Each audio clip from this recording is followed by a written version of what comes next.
Hello and welcome everybody back to another round of the Virtual Drift Championship. This is round 3, top 32 main event here in Silverstone 2005 Layout B. My name is Craig and back with me is Tanner. What's up, Tanner?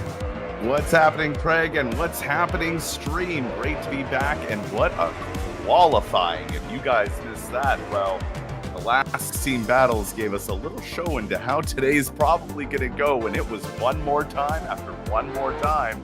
So I'm expecting more than enough battles for today. Yeah, absolutely. As we take a look back at our top qualifying scores there, Alan Hines, 97.8. Sullivan with his 97.2, and Masashi Yoshida right there in third, 95.3.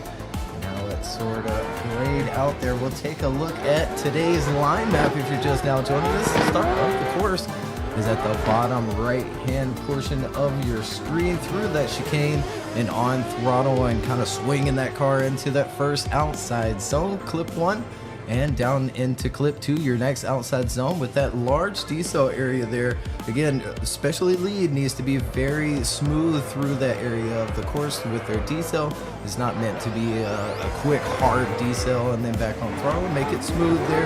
Take your time and pick up throttle once you get into that zone and stay on throttle all the way through it, and then making a quick left up the hill into outside zone 3, clip 3 there, and continuing up the hill, transitioning across, and another big decel zone. Same thing applies. Needs to be very smooth from those lead drivers, and then picking up throttle quickly in at the end of that outside zone and working your way around that inside clip with staying on throttle, staying on your same angle, really kind of locking into your line as you work your way into outside zone 5, that clip 6, and then down the hill and around that inside reference point. We want to see those lead drivers, especially getting their bumper at least around that yellow line that we'll see more of later, and into your next outside zone, clip 7, filling it all the way and then transitioning across the track and another large decel area meant to once again be smooth and pick up throttle early before that last and final outside zone, clip 8, and the course finishes at that indicator of clip 2, so the very end of that last and final outside zone. So we'll take a look at our top 32 bracket here for round 3, and our first group on the left-hand side, Alan Hines and Alexander Jaggard, Nick Hang and Oliver Epinger, Vitaly Isam and Deshaun Reeves, Tatterson, and Simon Sandman, all in our first group here in the top 32. Take your pictures, take your screenshots that you need to follow along in the bracket here for round 3. Tanner, what are your predictions? Well, I mean, Alan Hines looked absolutely dialed in qualifying, but I mean, so did Zach, so did so many other guys. It's going to be a hard fight to the end, but I think we might end up with this crazy 4-way fight on each side of the bracket between, you know, Alan, T-Con, Zach, and whoever else ends up joining in that, because everybody's at a level of just pure determination. Yeah, absolutely. And Austin Zalewski there in that bottom right-hand corner as well, sitting third. So yeah, things could definitely get interesting and maybe open up for the championship. We'll have to wait and see. Alan and T-Con can't meet up until the top 4. We'll have to see how that plays out. But I think we're ready to bring them on down to the line. Our first battle, Alan Hines and Alexander Jaggard up first here in the top 32.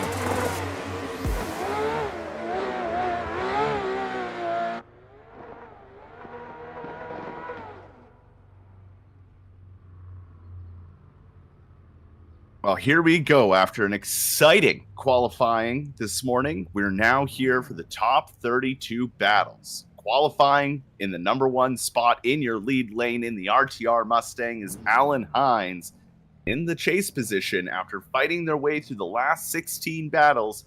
Alexander Jaggard in that BMW, ready to duke it out with the #1 qualifier and see if maybe he can dethrone him and be the one to advance on to the top 16, initiating in bumper to bumper on the initiation through outside zone 1. Alexander grabs the door through outer zone 2. Alan Hines keeping that Mustang in a perfect line through this course, giving Alexander that awesome opportunity to do such a great chase run as you see him putting the fender of that BMW right onto the door of that Mustang. They transition for the final time in this course, and a big surge from the chase to get up into the pocket and try to keep it along the door of Alan Hines for the first run of this battle.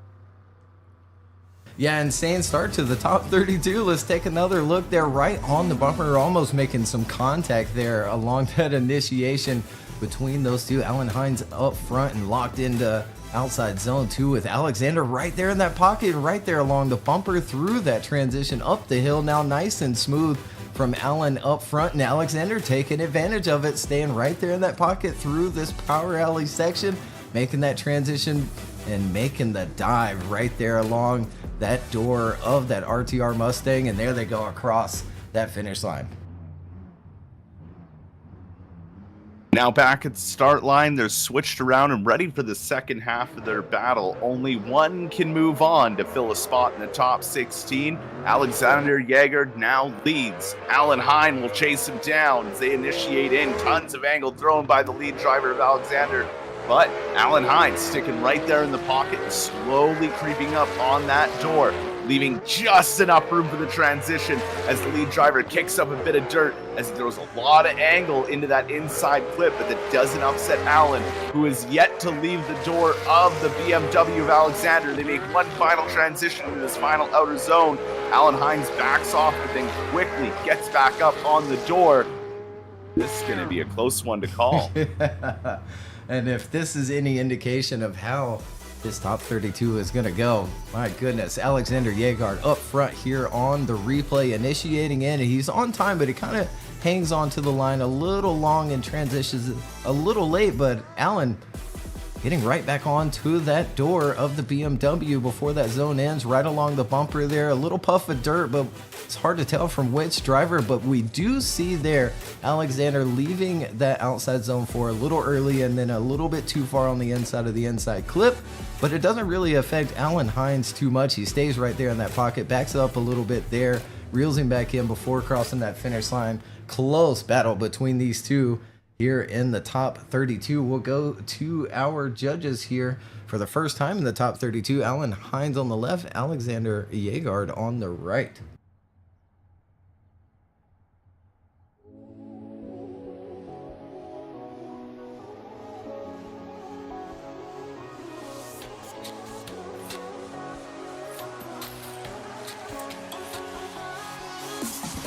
Hello, Guto.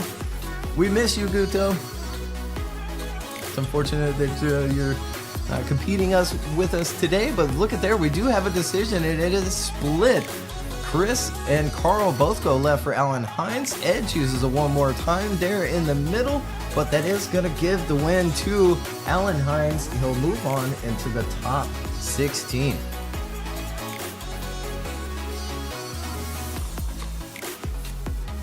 Well, Alan Hines moving on over Alexander Jaggard. I honestly thought that was going to go to a one more time. That was amazing.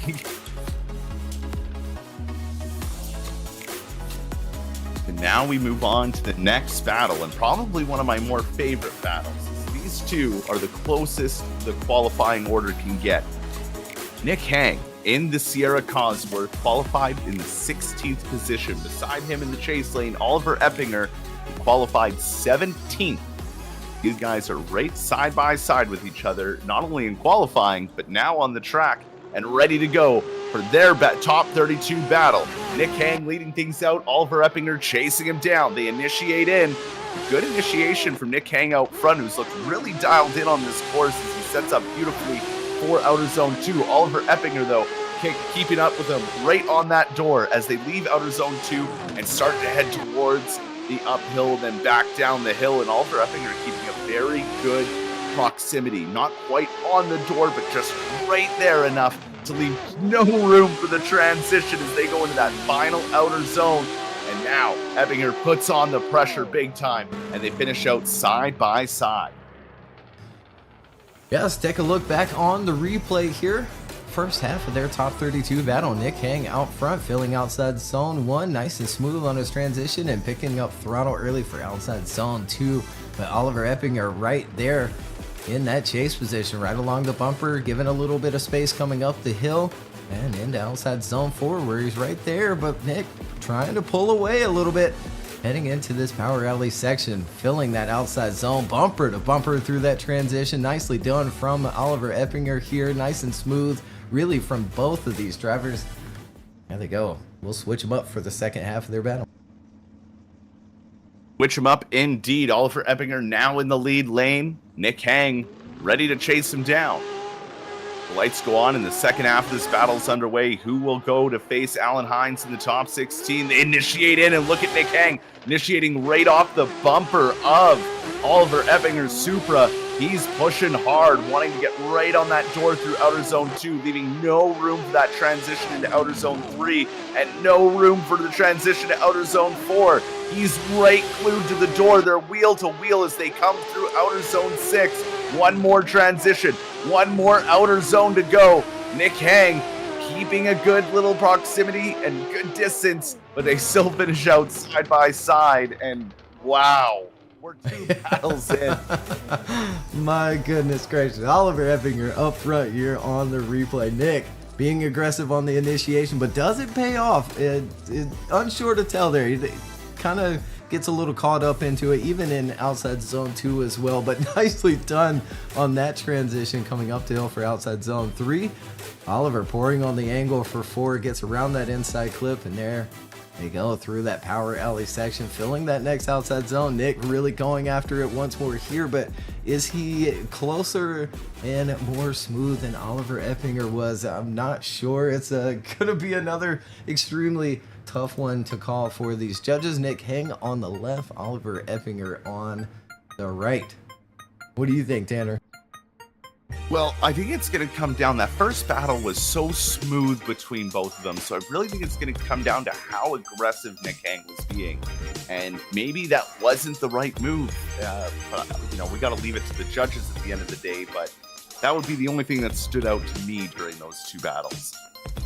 Yeah, it's tough. Battle number 2 here in the top 32, both of them already being extremely close calls. Same with the last 16 qualifying battles. They were all very close battles. We had a couple of one more times all the way through it, and some more of those battles coming up from those drivers to see how far they can go after having to go through those last 16 battles.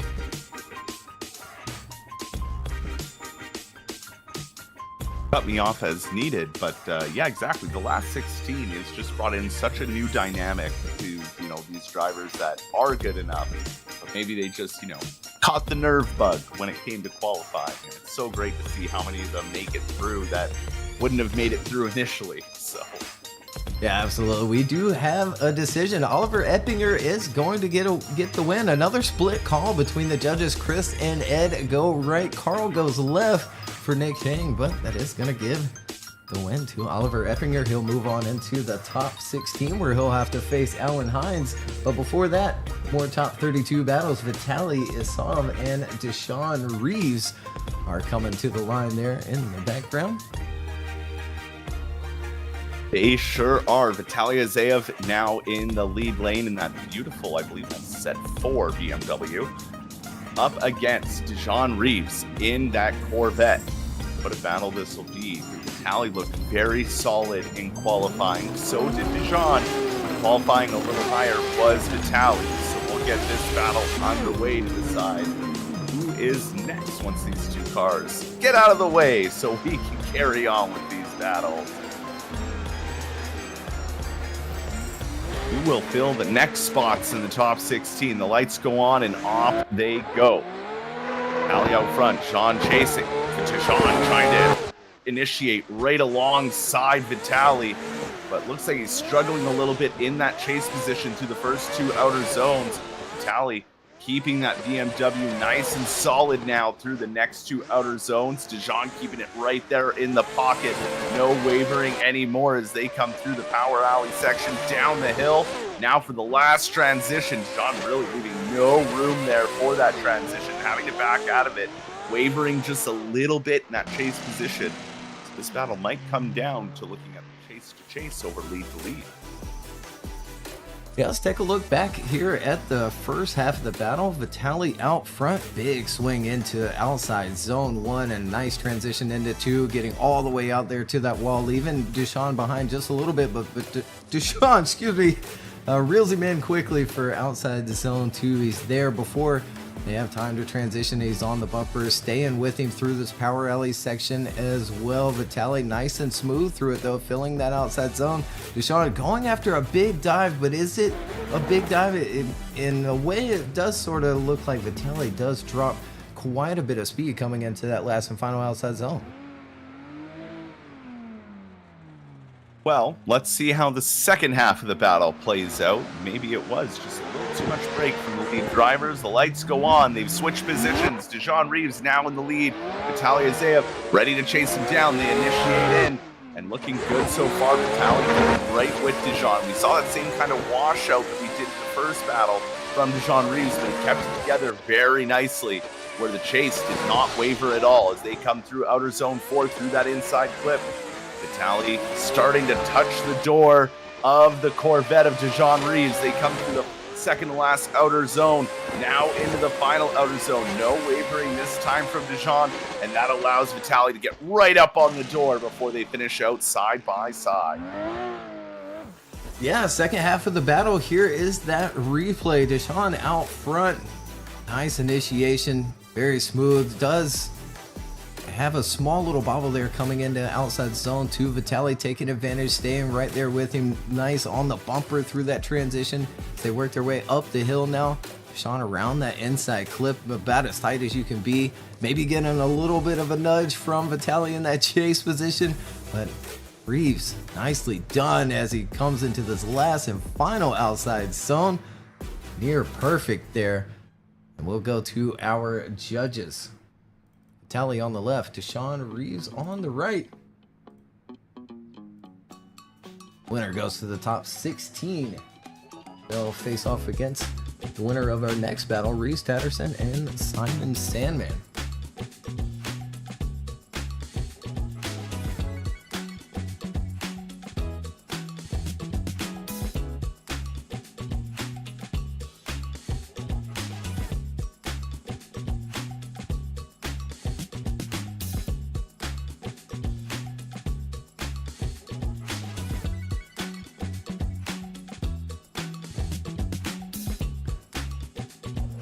And a unanimous decision. Vitaly getting the win over Dijon, Rampage Reeves, Chris, Ed, and Carl. All three of our judges today to my left for Vitaly. We'll see Vitaly in the top 16.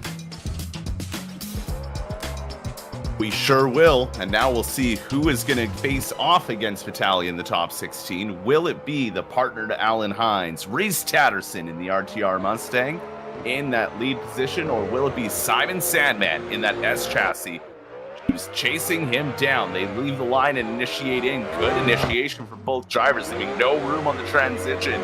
Sandman is really going for it here as he gets right up on the door of Reeves Tatterson. They transition to the next outer zone. Look at that, bumper to bumper to bumper. Every transition, Sandman giving him no breathing room. He says, you can lift on that throttle, and I'm going to be right there to take advantage of it. But oh, it backfires on him. Doesn't leave enough room for transition. They make contact, but it doesn't upset Reeves too much, and they still finish out side by side. Yes, take a look back here. Reeves Tatterson out front in that RTR Team Hines Mustang, filling outside zone 1. Nicely done into outside zone 2 as well. But look at Simon Sandman in that chase position, applying some pressure all the way through that zone and then along the bumper through that second transition on the course. Nice dive into that inside clip. As Reese continues on a very clean lead run until there. It could have been a little bit deeper, but gets hit through that transition. Simon Sandman not quite leaving enough room, but they go across that finish line door to door. Well, now we'll see if Simon Sandman can lead as good as he can chase. So now you'll have Reese Tatterson on his tail. They're at the line and ready to go once again to see who will be up against Vitaly in that top 16. The lights go down and on they go. On throttle and down the straight, initiating in. Simon Sandman out front. Reese Tatterson right there with him, matching the angle through outer zone 1. Throwing a lot of angle is the lead into outer zone 2, but Reese matching it perfectly, sticking right with them as they transition to outer zone 3. Now again to outer zone 4, bumper to bumper to bumper yet again, but Sandman kicking up some dirt, dropping a tire out of outer zone 4. They come through the power alley section now. No contact for that transition. Reese leaves the room and immediately grabs the door once again onto Simon. They finish it out side by side, and this is going to be a tough day for the judges. It sure is. Let's take another look. Simon Sandman out front. Reese Tatterson giving chase, and Simon nicely done on outside zone 1 into 2 as well. Very smooth, locked into the angle. No adjustments really at all. He transitions up the hill. Reese taking advantage. Diving in there. Nice and tight along that inside clip. Could have been a little bit deeper from Simon out front there, but filling that next outside zone all the way out to the track edge and there into that last and final wall ride. Reese right there in that chase position, right in the pocket, crossing the finish line. And another tough call for these judges. Like you said, Reese Tatterson on the left, Simon Sandman on the right.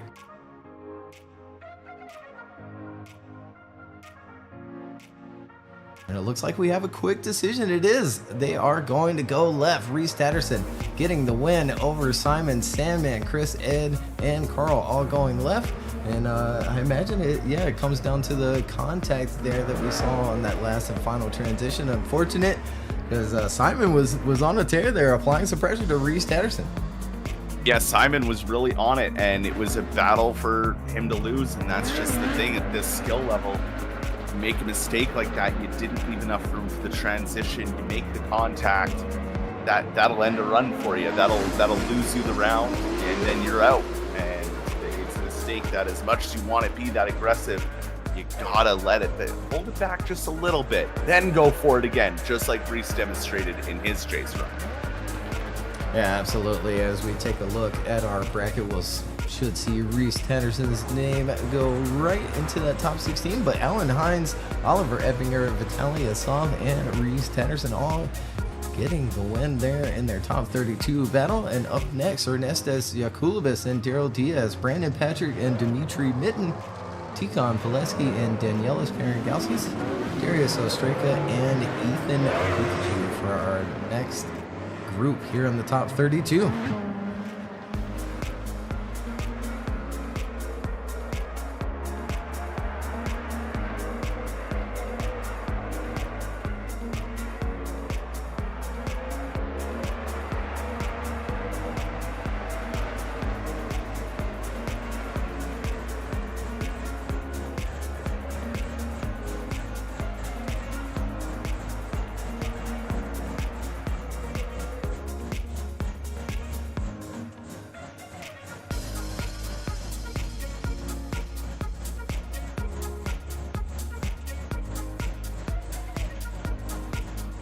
It looks like drivers are coming to the line. Ernestes Yakubelis and Daryl Diaz.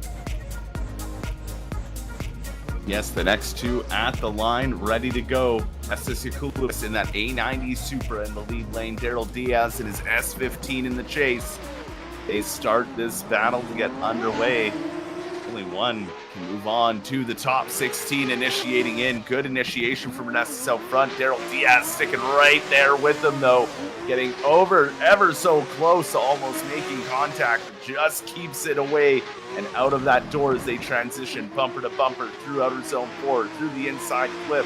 Daryl Diaz slowly gaining in proximity, putting it right on the door of Ernestes, leaving the room for the final transition, but back up on the door to Ernestus, but let's not take away anything from Ernestus's lead run there. Very well done.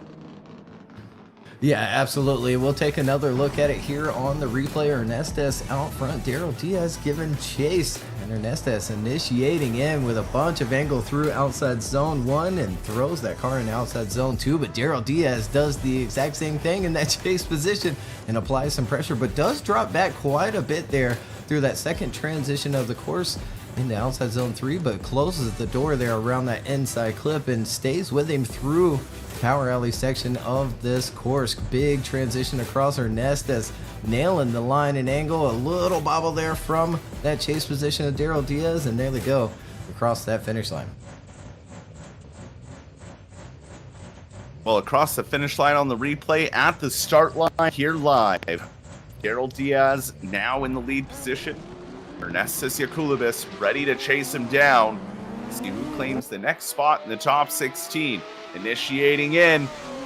Good angle off the initiation. Ernestus sticking right with them, but almost a big bobble there from the chase. Losing out on a lot of angle, but quickly regaining it as they come out of the outer zone 2 through 3 and 4 now. Daryl Diaz still on a good tear out front. Ernestus keeping that A90 right on the door, though, as they come through that power alley section. Very brave coming into the decel zone, and oh no, the tap from Ernestus might have just put Daryl into that wall. Yeah, let's take another close look at it here on the replay. Daryl Diaz up front in his S15. That's giving chase and almost not leaving enough room for that first transition of the course.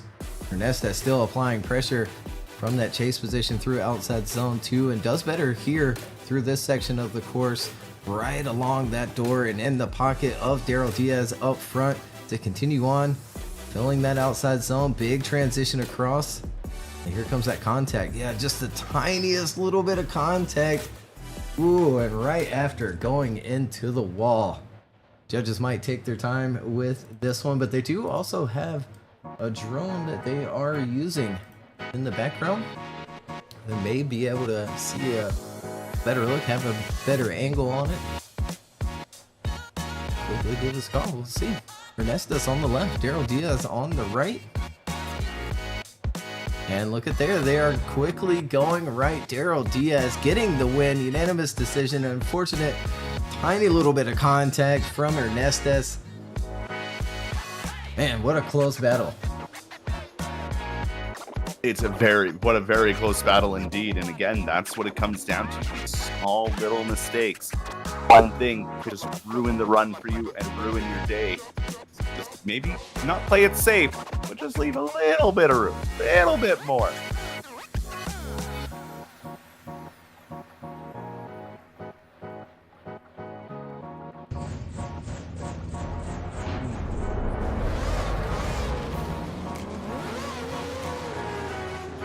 There we go. Now with the drivers cleared out of the way, we are staring at the next battle. Brandon Patrick in the lead lane. Beside him in the chase, Dimitri Mitin.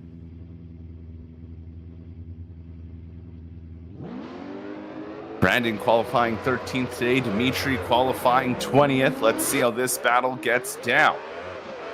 Initiating in, good job out front from Brandon Patrick. Dimitri doing a good job at matching the angle as well. One of them went into the wall there just for a little bit, but nice recovery from both of them as they transition up into outer zone 3, now to outer zone 4. Dimitri Mitin keeping it right there on the wheel and the door of Brandon Patrick's Beamer as they come through the second to last outer zone, leaving no room on that transition. Wheel to wheel, door to door, side by side, all the way through to the finish. Yeah, goodness gracious. Let's take another look back at the replay. Brandon Patrick out front, initiating in, filling outside zone 1 nicely, and then throws it in, but it does get a piece of that wall, takes some angle out. Dimitri dealing with it nicely. They continue on bumper to bumper through that transition up the hill into outside zone 4 now, and a little mini dive there from Dimitri Mitin, and he stays with him all the way through this section of the course, sacrificing a little bit of that line, but it pays off. Look at the transition into the outside zone 7 there, continuing on, crossing the finish line, just attached at the hip. Well, let's see if we get a repeat of that here in the second half of the battle. Dimitri Mitin now in the lead lane. Brandon Patrick ready to chase him down. The lights go on and off they go. Who will see Daryl Diaz in the top 16 initiating in? Dimitri Mitin looking good out front, but look at that aggression from Brandon Patrick. Causes contact into outer zone 2. But Dimitri Mitin was like, nope, I still got this. Let me just add some more angle and put my foot even further to the ground. They come through the inner clip now out to outer zone 5. Dimitri Mitin not shallowing away as Brandon Patrick is doing his best to stay on the door of Dimitri. I think it's going to come down to that contact, and we know who's going to move through to see Daryl. Yeah, let's take another look at it here. Dimitri Mitin out front. Brandon Patrick in that chase position, and I think it all kind of comes from right there, that initiation from really kind of both of them. Brandon not quite getting out to the outside, which kind of puts him too far to the outside in outside zone 2 as he approaches it, but they again continue on like it never even happened. Brandon doing a good job in that chase position, bumper to bumper through these transitions, makes a small little dive here in the last and final outside zone. Dimitri continuing on, go across the finish line. Another tough call here in the top 32 for these judges. Dimitri on the right, Brandon Patrick on the left. Winner moves on to the top 16.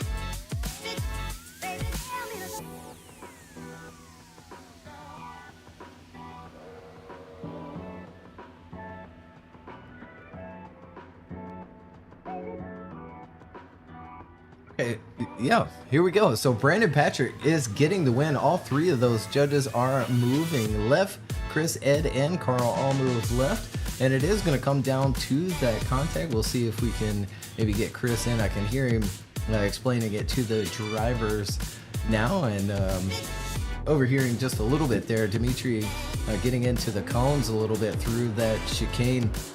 And then not quite getting on throttle until he got to that divider line, I believe. We'll see again if we can get a judge in here to give us an explanation.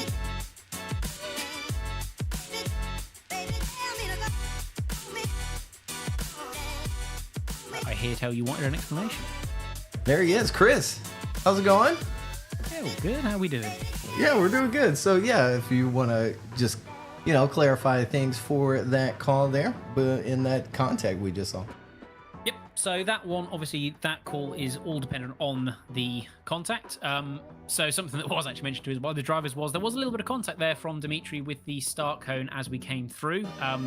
Full transparency, we didn't actually catch that. So that's something that we're going to try really hard to not miss again, because that could have been a problem. Fortunately, that wasn't an issue. However, the issue we did take with Dimitri's run was we felt that although, yes, he completes his transition and he starts the deceleration in the right place, we feel that he was decelerating in what we would consider an excessive manner.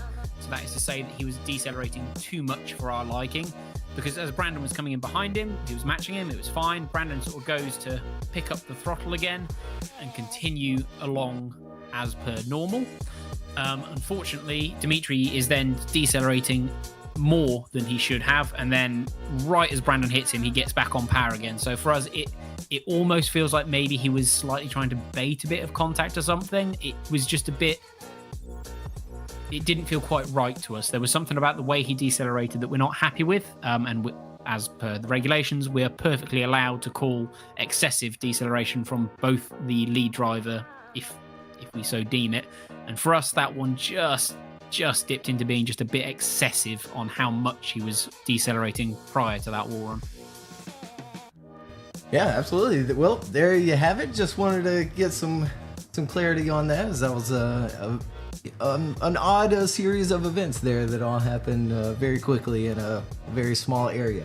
Thank you for that. And we'll move on to our next battle. Yep, I will disappear and leave you to it. Goodbye. Go do your job. It's my turn now. So here we are with the next battle. 2 spots left on the left-hand side of the bracket for the top 16 before we move over to the right-hand side. Chris is getting ahead of me, but that's okay.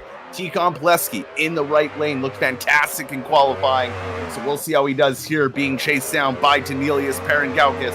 And a good battle this should be. Both these drivers are top-notch. Tikon looked like he was going to take the top qualifying of the day, but Danielis also looking very good out there.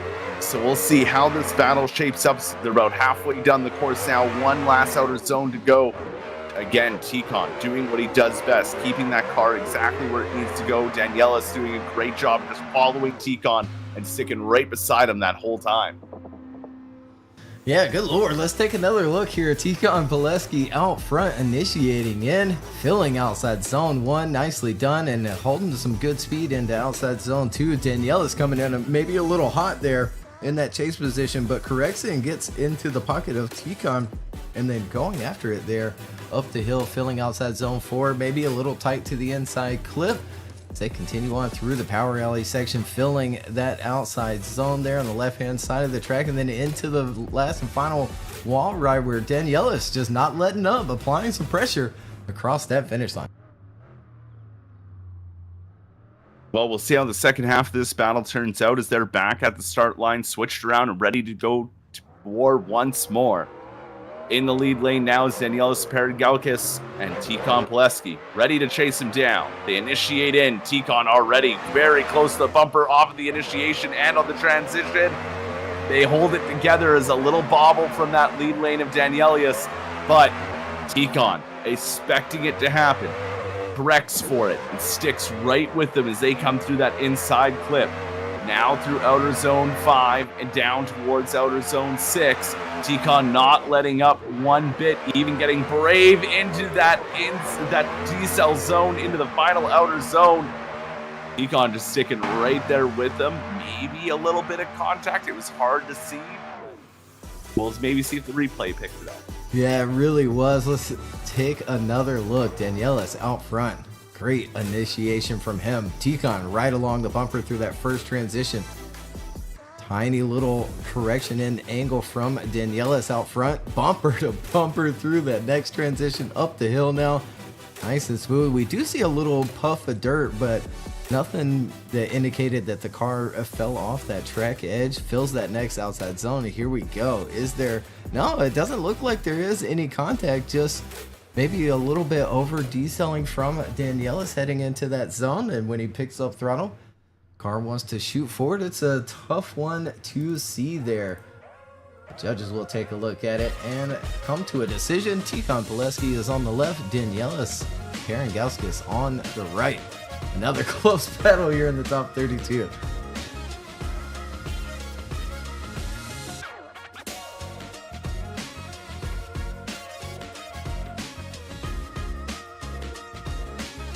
And there it is, quick decision. Tikon Peski getting the win.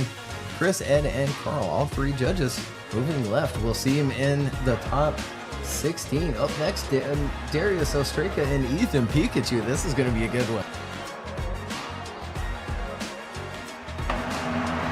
Not that any of the other ones haven't been incredible. This is ridiculous.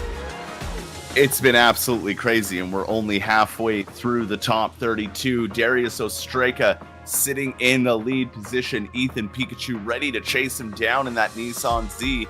Both these drivers are fantastic, and both of them know how to drive. So this battle will definitely be a good one, as all the others have been this day so far. The lights go on and off they go.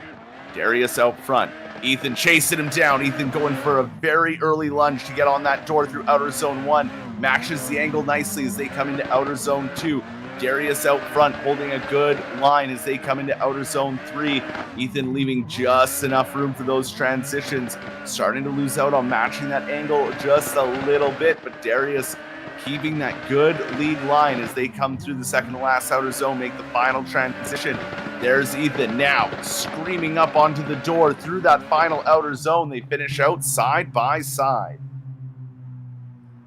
Yeah, very smooth from both of these drivers. Let's take another look. Darius Ostreika out front. Great smooth initiation and smooth transition down into outside zone 2. A small adjustment in that angle out front. Ethan right there in that pocket, maybe giving him a little push in outside zone 2. They continue up the hill. Darius filling those 2 zones. Fantastic around that inside clip. Locked into his angle here through the big sweeper. Ethan right there along the bumper through the transition, and then quickly reels him in for that last and final outside zone. Stays with him across that finish line. Well, now we're back at the start line for the second half of this battle and the final battle for the left-hand side of the bracket of the top 32. Who will go to face T-Com Pileski? Will it be Ethan Pitrakou? Will it be Darius Ostreika? Down the straight they come. Darius trying to get an early lunge onto Ethan as well. Lots of angle thrown from Ethan in the lead, but Darius doesn't flutter and gets right up onto the door through outer zone 2, leaving absolutely no room, scraping bumpers on the transitions. And now right on the door to Ethan is Darius as they come through outer zone 5, down to 6. Still door to door, still wheel to wheel, leaving a little bit more room that time for the final transition. Darius hasn't moved an inch from Ethan's door since the start of this battle. Yeah, didn't waver at all. Let's take another look at it here. Ethan out front in his Z. Swinging that car into outside zone 1, and then a ton of angle into outside zone 2, but Darius unfazed. Maybe giving him a little shove in outside zone 2 as well. Bumper to bumper through that transition into outside zone 3, 4, filling it all the way around that inside clip. Nicely done from both of those drivers. Down through the big sweeper. Maybe dropping just a tiny bit of tire out front is Ethan. But again, unfazed is Darius, working their way through that last and final outside zone. Across that finish line, we go to our judges here. Darius Ostreika on the left, Ethan Pitrakou on the right.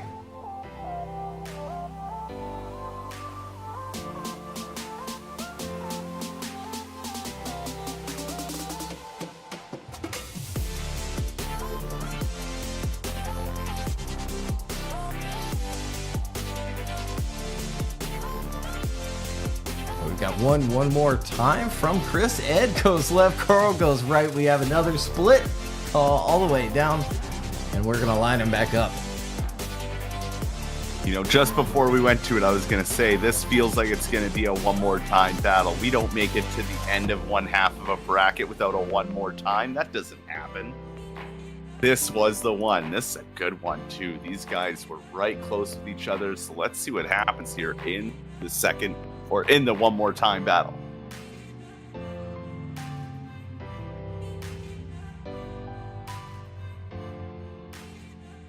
So they've looped around, back at the start gate, ready to start again. Darius Ostreika now in the lead lane. Ethan Pitrakou chasing him down for the second time. The one more time battle. Initiating in, looking good. Ethan not as aggressive this time off that initiation, but very aggressive into outer zone 2, putting it right up on the door of Darius Ostreika's BMW. They transition to outer zone 3, leaving no room again for those transitions. And he's surging, trying to get up on that door as early as possible in that chase position. Darius out front doing a great job here so far as he wavers just a little bit coming into that the final outer zone. But it's going to be a dogfight to the end. Yeah, it looks like it. Let's take another look here on the first half of the one more time battle. Darius Ostreika out front. Ethan giving chase. Very smooth out front from Darius Ostreika in those first 2 outside zones. Ethan taking advantage here in outside zone 2.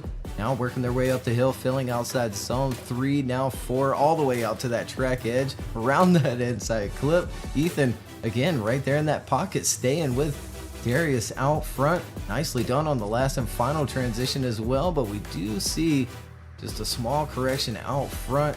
There they go across that finish line. A little bumping and rubbing there across the line. Let's see what happens now in the second half of the battle. Will we have a decided victor, or will we have another one more time? The lights go off. Ethan Pikachu out front. Darius Ostreika chasing him down. Aggressive off the initiation, almost touching the bumper of Ethan as they come through into the outer zone. And almost identical to the first run as they transition over to outer zone 3 across the bumpers to outer zone 4. Darius trying to stick even closer than Ethan on his chase run as they come through to outer zone 6. Now, one last transition. They transition along the bumper. Darius putting it right on the wheel, right on the door. They're going to finish out side by side and make our judges' lives a little harder today. Yeah, let's take another look here again. One more time battle. The second half of Ethan initiating in, filling outside zone 1.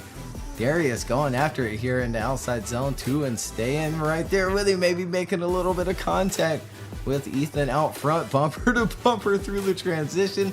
Here they go up the hill, leaving a little bit of room. There is Darius in that chase position, not quite filling outside zone 4 as well. Here they come down into outside 6 now, bumper to bumper once more through that last and final transition, wheel to wheel action through the last and final outside zone. There they go. My goodness. We'll go to our judges here. Darius on the left, Ethan on the right. Winner moves on into the top 16. Last and final battle here on the left hand side of the top 32 bracket.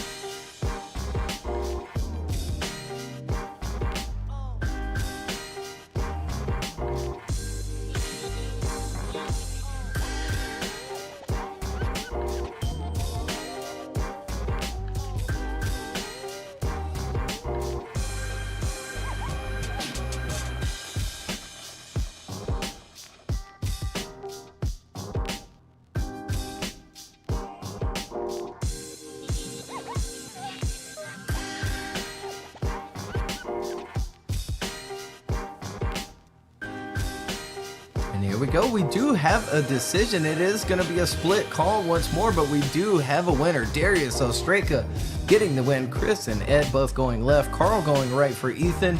And we'll see Darius in the top 16 against Tikon Peski. What a great battle between these two. Absolutely amazing battle. And we're only halfway through it and not even halfway through the event. Yeah, absolutely. We'll take a look at our top 32 bracket here for round 3. As you can see, the left-hand side of that bracket is complete. Right-hand side coming up, the Alan Hines and Oliver Epinger. They'll face off in the top 16. Vitaly Isam and Reeves Tatterson. Daryl Diaz and Brandon Patrick. Tikon Peski and Darius Ostreika. But before that, coming up next, Zacho Sullivan and Cameron Mustard, Brett Wolford and Maxime Tinguy, Daniel Andreev and Artem Chulkov, Rupe Purewal and Linus Tornquist in our next group of top 32 battles.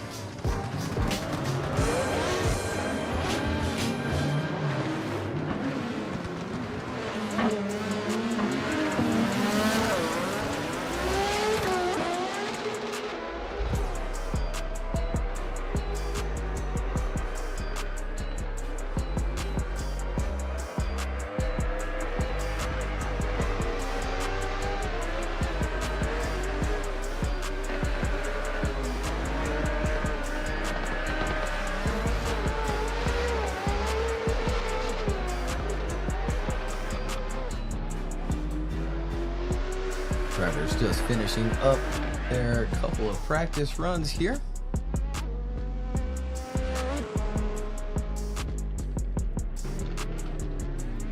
Send them on their way. Zacho Sullivan coming to the line, qualifying second. Cameron Mustard. Well, here we go with the second half of the top 32 bracket. This is the right side if you're following along at home. Zach O'Sullivan just missing out on the top qualifying spot, getting knocked out by Alan Hines. That puts him this side of the bracket. Then up against Cameron Mustard, fighting his way through the last 16 battles, and now is here to face off against Zach. They initiate in through outer zone 1. Looking good so far for Zach out front. A bobble there from the chase coming into outer zone 2, but quickly corrects and stays on the door. Transitions along the bumper for the chase, and along the bumper again. They come to that inside clip. Maybe a little touch, another little touch from Cameron Mustard, just letting him know, hey, I'm right here. They transition again along the bumper, and look at that, wheel to wheel, door to door, and finishing out the run side by side. Goodness gracious, let's take another look. Zach O'Sullivan out front, leading Cameron Mustard through layout B here. Nice initiation from Zach O'Sullivan. Nicely done in outside zone 2. Cameron taking advantage right there in the pocket of that E36. Zach O'Sullivan working their way up the hill now into outside zone 4, right along that track edge. And look at Cameron applying some pressure, giving Zach a little nudge there. Backing off for that transition, bumper to bumper, staying with him into the last and final outside zone. Look at there, across the finish line. Cameron Mustard applying some pressure. Well, now we'll see how Cameron Mustard can do when he's the one out front and getting the pressure put on him. Cameron Mustard now in the lead lane. Zach O'Sullivan ready to chase him down. It can all come down to this. Initiating in, looking good for Cameron out front. Zach mimicking him right away, quickly catching up to the door and matching that angle through outer zone 2.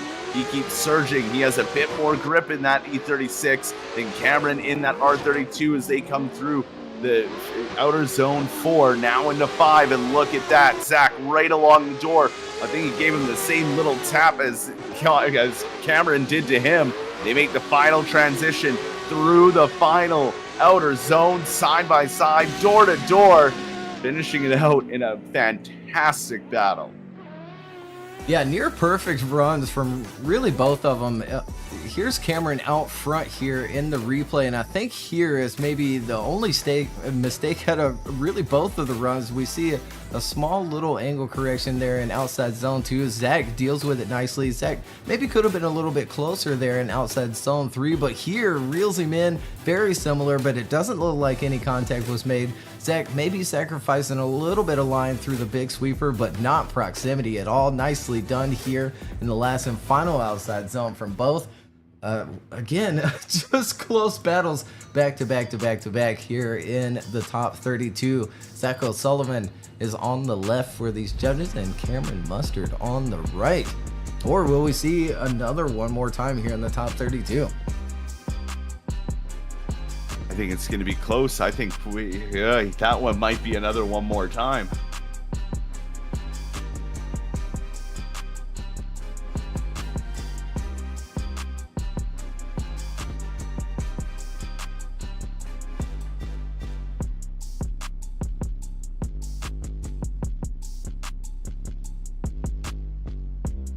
And it looks like we do have a decision, and it is a unanimous one. They all do go left for Zach O'Sullivan, Chris, Ed, and Carl going left.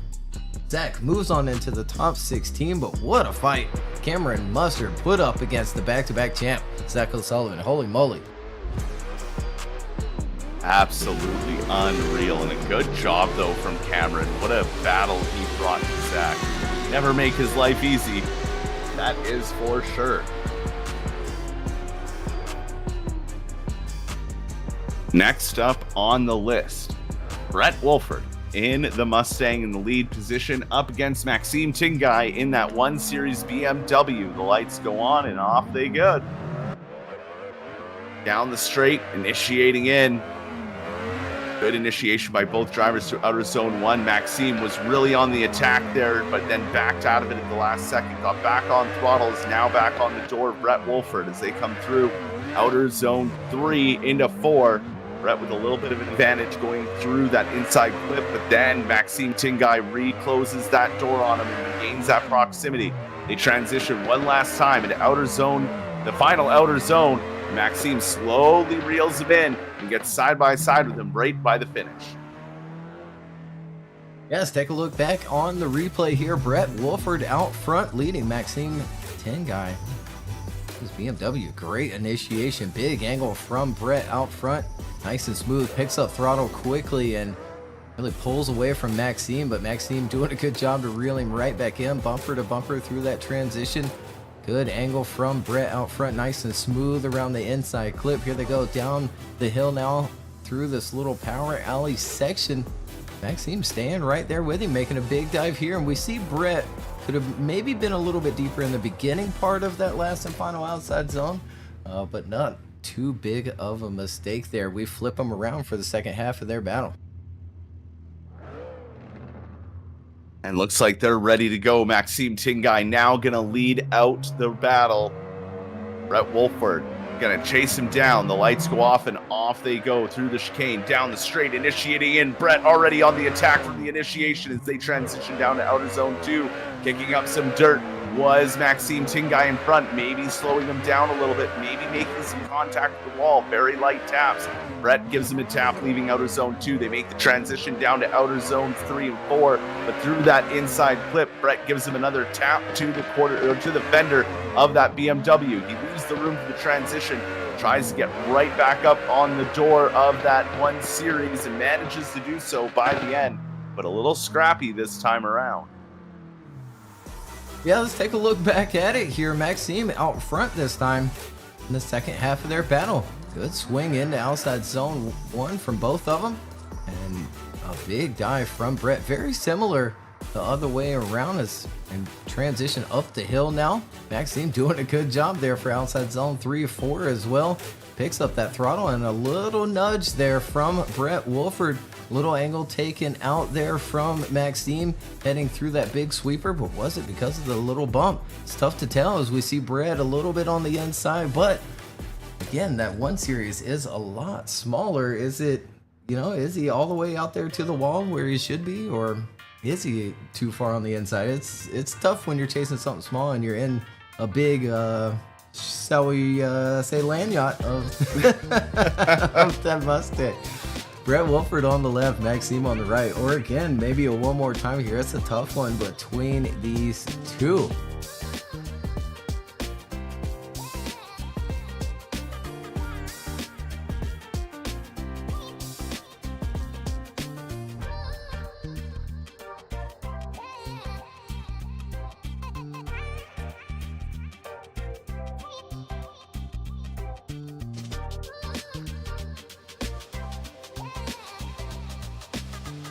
And there it is one more time, all the way down.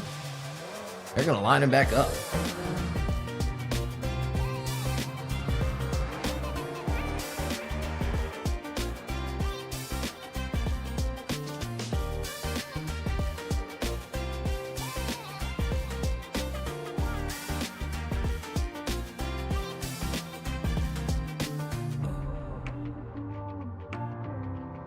They're flipped back around and ready to go for their one more time battle. Brett Wolford now back out front.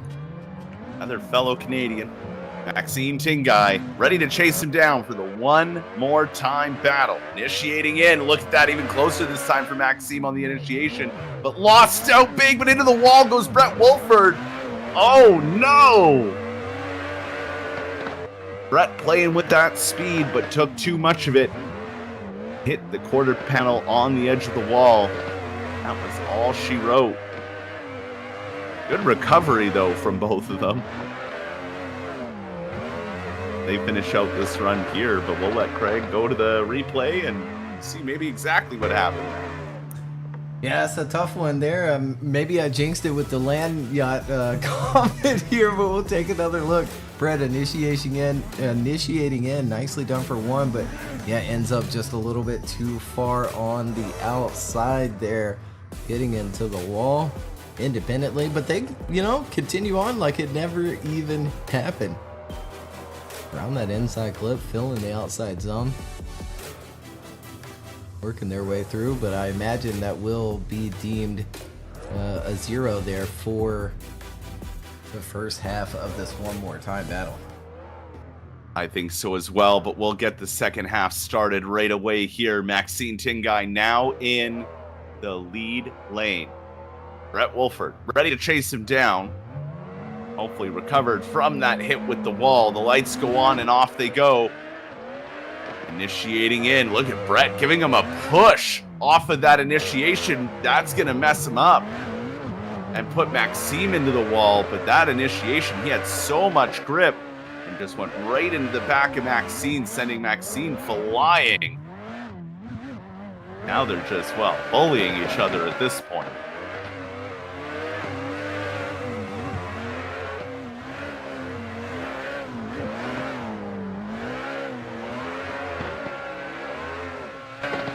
And there we go. We'll take another look at it here on the replay. Again, Maxime out front. Yeah, and just getting into the back of that Beamer just a little bit there.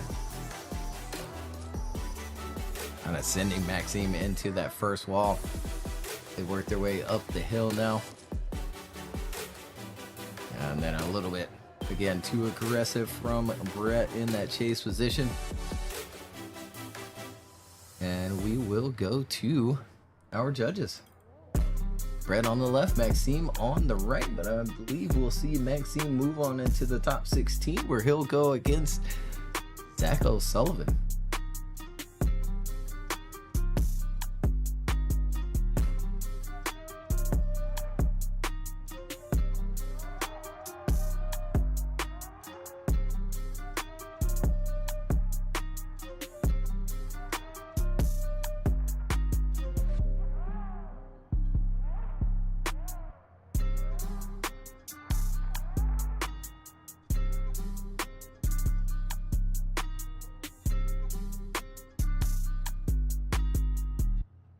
And there they go, moving right. Maxime getting the win. We'll see him in the top 16. But up next, Daniel Andreev and Artem Chulkov, Barupe Purewal, and Linus Tornquist. There's Daniel Andreev coming to the line now. Getting ready for his top 32 battle. Yeah, just behind him, pulling up now as well, Artem Chulkov pulls up to the line. Daniel qualifying 7th today, Artem qualifying 26th. But in the world of VDC, that's not a very big gap. So you never really can look at the qualifying scores and go, well, he qualified low. Well, there was only about 2.5 points, if that. So we'll let these guys get ready to go as I'm ready to go. Daniel Andreev will lead them out. Artem Chulkov will chase him down. Lights go on, off they go. Look at Artem already with the aggression off that initiation, leaving almost no room for the transition. Six right to that door, right from the initiation at the beginning in that chase position. Daniel Andreev doing a good job out front here, putting that BMW where it needs to go. Maybe some slight touching from Artem in that chase position as they come through the second to last outer zone, transitioning along the bumper yet again. Look at that, wheel to wheel, door to door, right, almost touching colliders as they come through the finish line.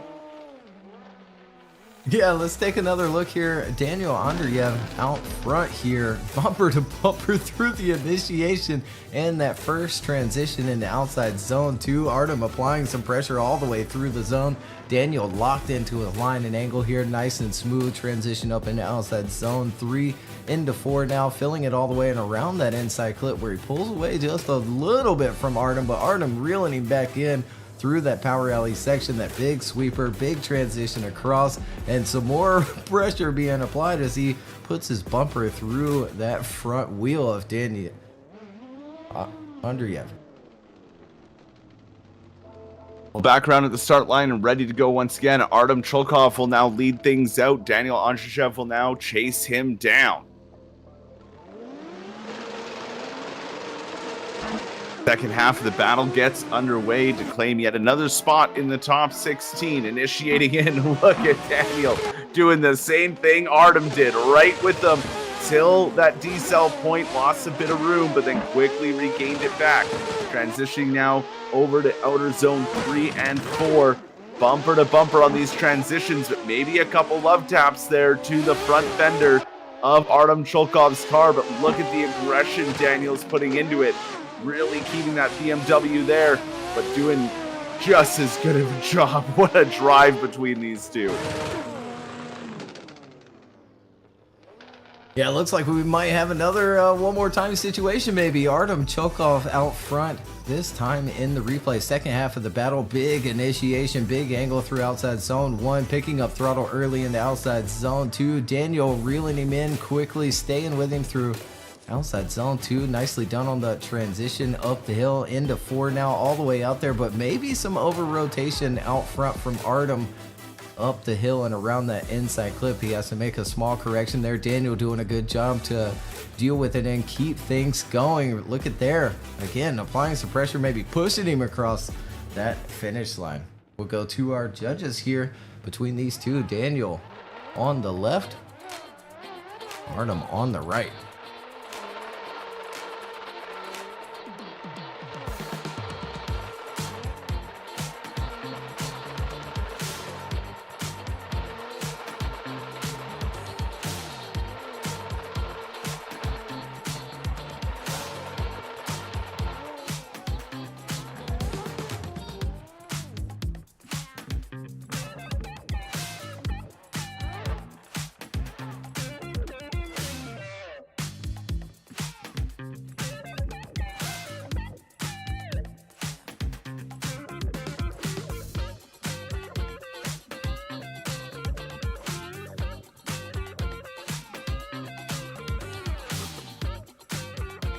There it is. We do have a decision. We have a one more time from Chris. Carl goes left, but we have a one more time from Ed, and we will line them right back up.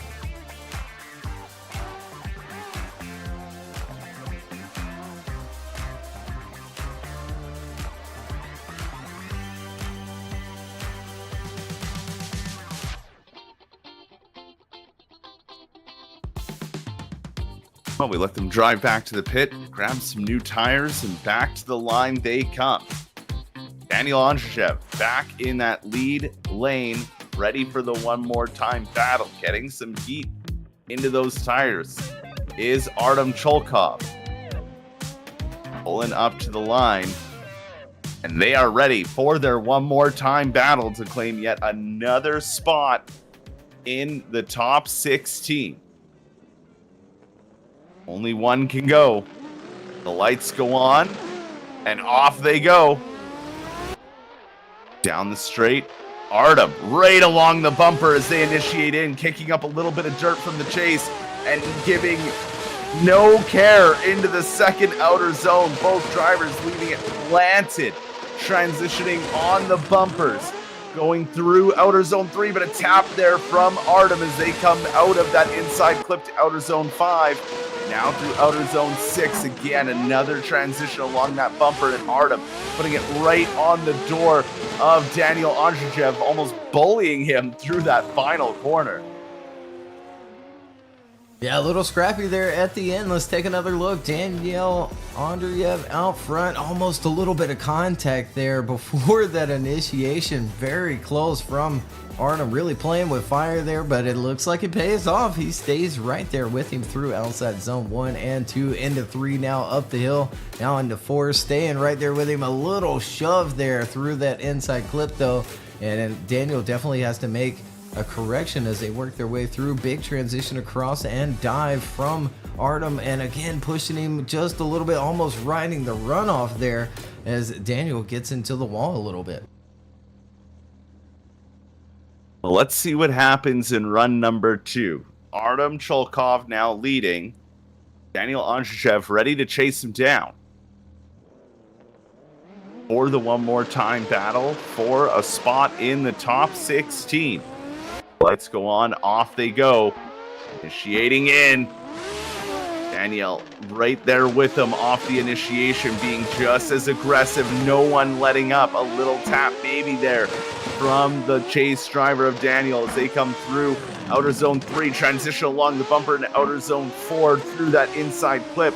No contact this time though from the chase as they come through the second to last outer zone.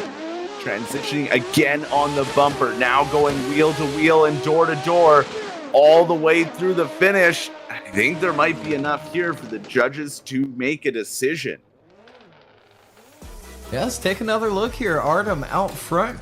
Daniel giving chase. Huge angle from Artem. Really throwing it 90 through outside zone 1. And a little push from it. Daniel in that chase position, bumper to bumper through the transition into outside zone 3-4 as well. Nicely done really by both. Small little corrections going over the little bump there as they drive down to that reference point. Another big transition, bumper to bumper once more. Very smooth from Daniel in that chase, but smooth out front as well. Another tough call. Daniel Andreev on the left. Artem Chulkov on the right.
A very long deliberation.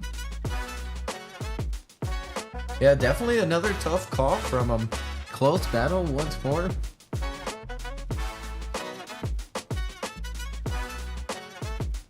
Daniel qualifying 7th. Artem qualifying 26th.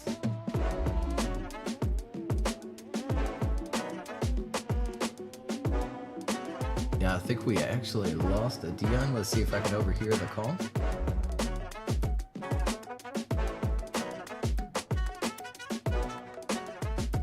Yeah, so it is going to slide left. I'm not sure which judges are going left, but Daniel Andreev is going to get the win over Artem Chulkov and move on into the top 16. We lost our Dion for a second there. It's been having some issues today with the PC. And there they go. Now they're sliding. Dion's back. Dion's away. Chris, Ed, and Carl. So a unanimous decision from those judges. Thank you, Dion. Welcome back. I see you disconnecting and connecting up there in that other channel. But we appreciate you. Yeah, what a good win there. I mean, that I guarantee came down to that contact in that inside clip. Yeah, I think so. That little shove there being the difference. But our next battle's coming to the line. Purewal and Tornquist.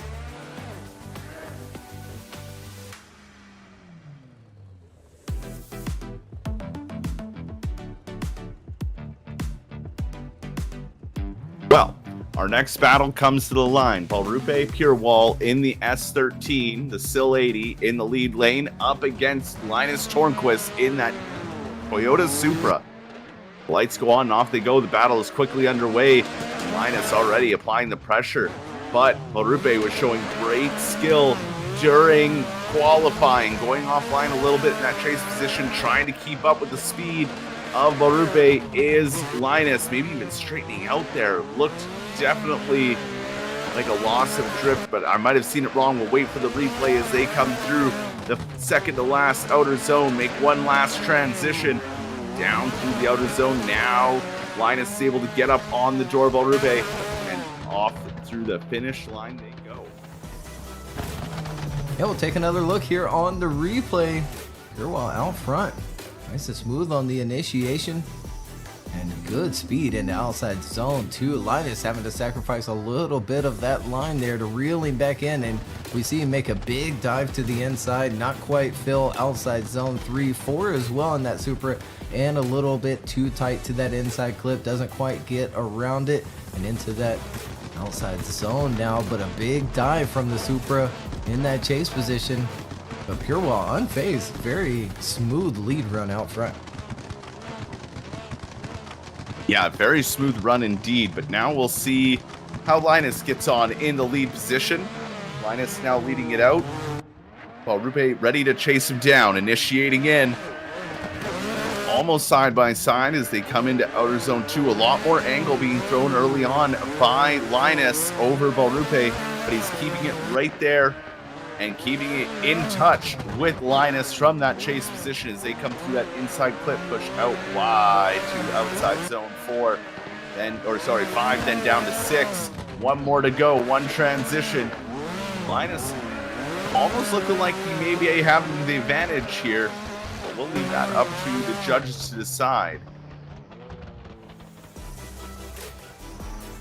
Yeah, let's take another look here. Linus out front in that Supra. Good initiation, filling outside zone 1.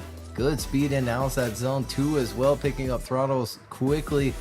Purewal taking advantage right there in that pocket, and the way he peeks out from underneath that bumper there into outside zone 3, nicely done. Small little correction out front from the Supra. Purewal reeling him in through the big sweeper. Last and final transition across, nicely done from Linus out front. And Purewal's right there with him. Across that finish line, we go to our judges here in the top 32 once more. Purewal on the left, Tornquist on the right. Winner will move on to face Daniel Andreev.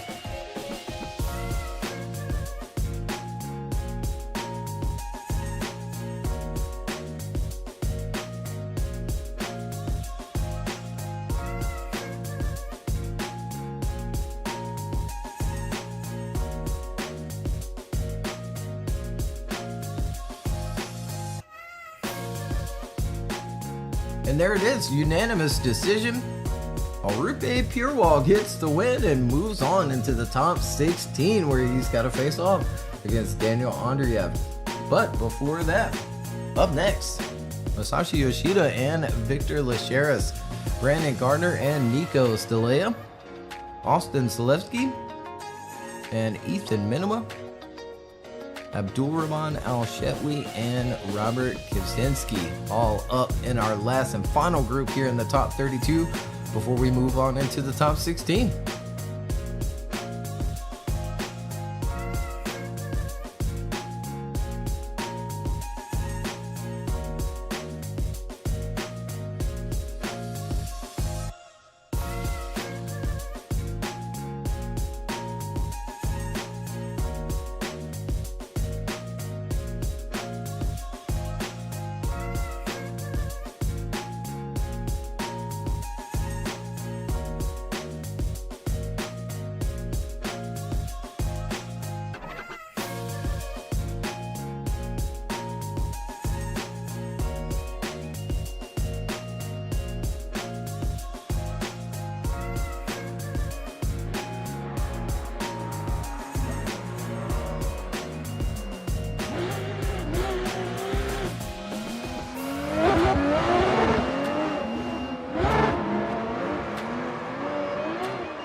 Runs now on layout B.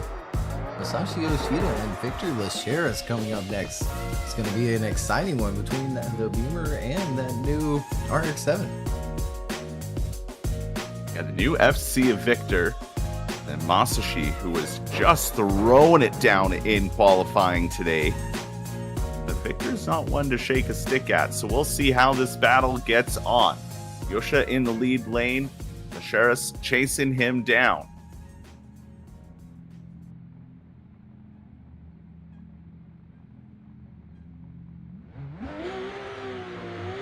lights turn on and off they go. Through the gate and down the straight, initiating in. Good initiation by both drivers. Lasheras losing a bit of angle, trying to catch back up to Masashi as he drove so fast in outer zone 2. Now transitioning up to outer zone 3. One more transition. Lasheras trying to get it in that pocket. Can't quite get there, but now he does. On the door through the second to last outer zone. Makes the transition down to the final outer zone. Lasheras and Masashi Yoshida side by side and door to door at the finish. Yeah, nicely done from both of these drivers. Masashi out front in the wagon, throwing the boat in right to the wall of outside zone 2, and there's Victor taking advantage right there in that pocket, continuing on, but falls back through that transition up into outside zone 3 and has to make a dive and sacrifice quite a bit of that line to get back up to that door of Masashi. Last and final transition, once again falling back quite a bit, but then quickly reeling him in. Last and final outside zone, and as you said, door to door across that finish line. Well, now we'll see how run number 2 plays out. Victor Lasheras in the lead lane. Yoshida ready to chase him down. Will take the next spot in the top 16. Lights go off and off they go. Initiating in is Victor. Good angle out of the initiation through outer zone 1. She taking it a little bit easy. Sees kind of what Lasheras is doing out front. Now he's starting to reel him in out of that second outer zone. Down into that inside clip. Really keeping a good proximity and starting to really get on the door there of Victor as they come through the second to last outer zone. One last transition. Trying to find the door, finds it and sticks to it as they finish out this run door to door. Yeah, let's take a second look here on the replay. Victor Lasheras out front, throwing that RX-7 in. Masashi falling back just a little bit there until here, sacrificing a little bit of that line and angle to reel him in. They work their way up the hill now. Victor filling outside zone 3 and 4.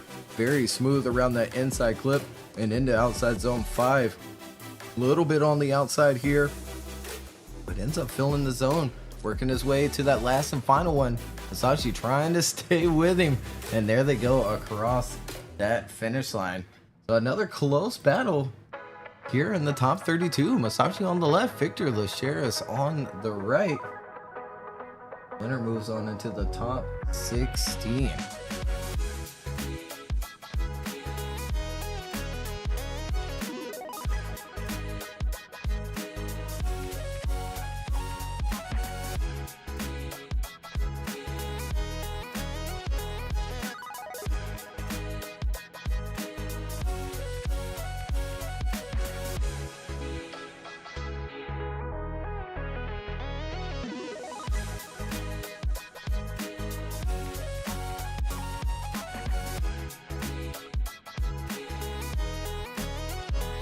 Look at there, we have a decision. Masashi Yoshida moving into the top 16 over Victor Lasheras.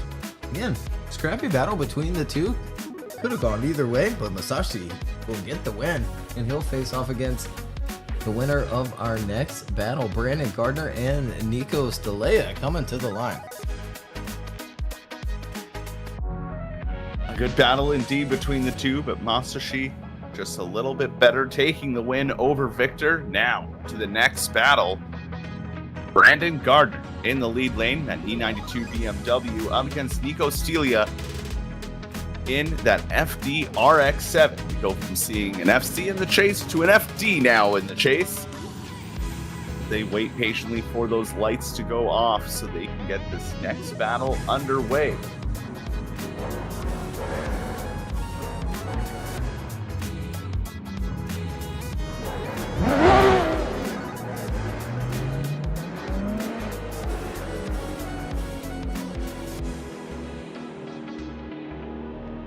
There we go. The track's now clear, the cars, and now we can get started with the battle. Brandon Gardner out front, Nico Stelea ready to chase him down. They leave the gate down the straight, initiate. Look at that aggression from Nico right off the initiation, mimicking him all the way through as they come through outer zone 2 now. Wheel to wheel as they leave outer zone 2, leaving just enough room for that transition along the bumper through outer zone 3. Now Nico makes a push to get up onto the door through the outer zone 6. Now to outer zone 7, the final transition. Brandon makes a bit of a gap, but Nico takes advantage halfway through, and they finish out side by side. Let's take another look here. Brandon Gardner out front. Nico Stelea giving chase and going after it here through the initiation, but does it pay off? Almost over angling is Nico in that chase position, but he fixes it through that first transition and gets right into the pocket of that BMW of Brandon Gardner as they work their way up the hill, now filling outside zone 4 around that inside clip. Nicely done. Nico applying some pressure and staying smooth back there in that chase position as Brandon fills outside zone 6, now into 7 here, all the way up against that wall. But Nico once again applying some pressure in that chase position. Well, now we'll see how they do on the flip side. Nico now leading in that FD, being chased down by the E92 of Brandon Gardner. The lights go on, and the second half of this battle's underway.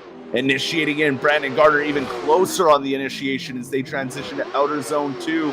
Little bobble by both drivers. They try to just mimic each other through outer zone 2, transitioning along the bumper to outer zone 3. Nico not giving up an inch, but Brandon pushing hard to keep right with Nico and not let him drive away. He gets up onto the door once more, coming through outer zone 6. They make the final transition, and now they go wheel to wheel through outer zone 7 and finish out the run side by side yet again.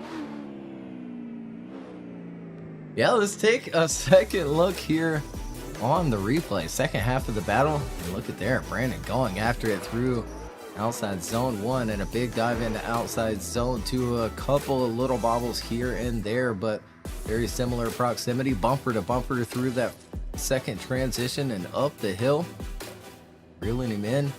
And then Nico pulling away a little bit here in that power alley section of the course, filling that zone. But look at there, Brandon right there, bumper to bumper through that final transition, staying with him through the last outside zone and maybe giving him a little push across the line. Again, a tough call here in the top 32. Brandon is on the left, Nico Stelea on the right. Winner goes to the top 16 to face Masashi Yoshida. Or will we see another one more time? It's the top 32. Anything can happen. It could be the top 6. It could be, you know, I wouldn't be surprised at this point if we get a one more time in qualifying, okay? You never know.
And it looks like we have a decision here. Chris goes left for Brandon Gardner. Ed goes right for Nico Stelea, and Carl goes one more time. We will line him back up for a one more time. Fair call. Very fair call indeed, and two awesome drivers here. Let's see who will be up against Masashi Yoshida in the top 16. Brandon Gardner at the line in the lead lane in the E92 BMW. Nico Stelea in that FD RX-7 that I read was B58 power. Initiating in, Nico Stelea right there along the door off the initiation, leaving no room for error on the transition, getting right up onto the door of Brandon Gardner, leaving no room for the second transition at all, or the third, putting that bumper right into the collider, but not making contact. They come through outer zone 5, now into 6. Nico not giving up any room at all for breathing as he comes, makes a little touch there with Brandon Gardner through the final outer zone. And wow, almost thought he was going to overtake him by the finish line. Let's take another look as everyone sees me press the wrong button and they initiate in Brandon Gardner out front. We see the graphic a little backwards there. Nico, look at there, bumper to bumper through that second transition up the hill, filling these outside zones and just staying in the pocket of that Boundless Racing BMW of Brandon Gardner out front. Bumper to bumper once more through that final transition, and then right there along the door, maybe making a little tap there. There they go across that finish line, nice and smooth from both. Well, back around at the start gate, ready for the second half of the battle. Nico Stelea now leading it. It's up to Brandon Gardner's chase now as they come through and initiate in, and Brandon Gardner doing the same thing. Transitioning now to outer zone 2, but a little bit more of a gap coming into the outer zone 2 from the chase this time around. Nico has his foot to the floor this time as they come through outer zone 3. Now Brandon's right along the bumper for that transition through the inside clip and keeping that proximity right there on the door to Nico from that chase. They transition one last time. They're wheel to wheel, door to door, and they're going to finish out this run. And who knows whose battle this is. Goodness gracious. Here we go, back to the replay of the second half of the One More Time battle. Initiating in. Nicely done from both into outside zone 2. Brandon could have maybe been a little bit closer there at the beginning portion, but reels him in. Bumper to bumper through that next transition, both filling outside zone 3, now 4. Staying with him around that inside clip. And matching the line and angle nicely is Brandon Gardner in that chase position. A big dive from Brandon right up along the door. Reeling him back in there across the finish line. My goodness. We go to our judges once more here. Between these two, Brandon Gardner on the left, Nico Stelea on the right. Do we have a winner this time?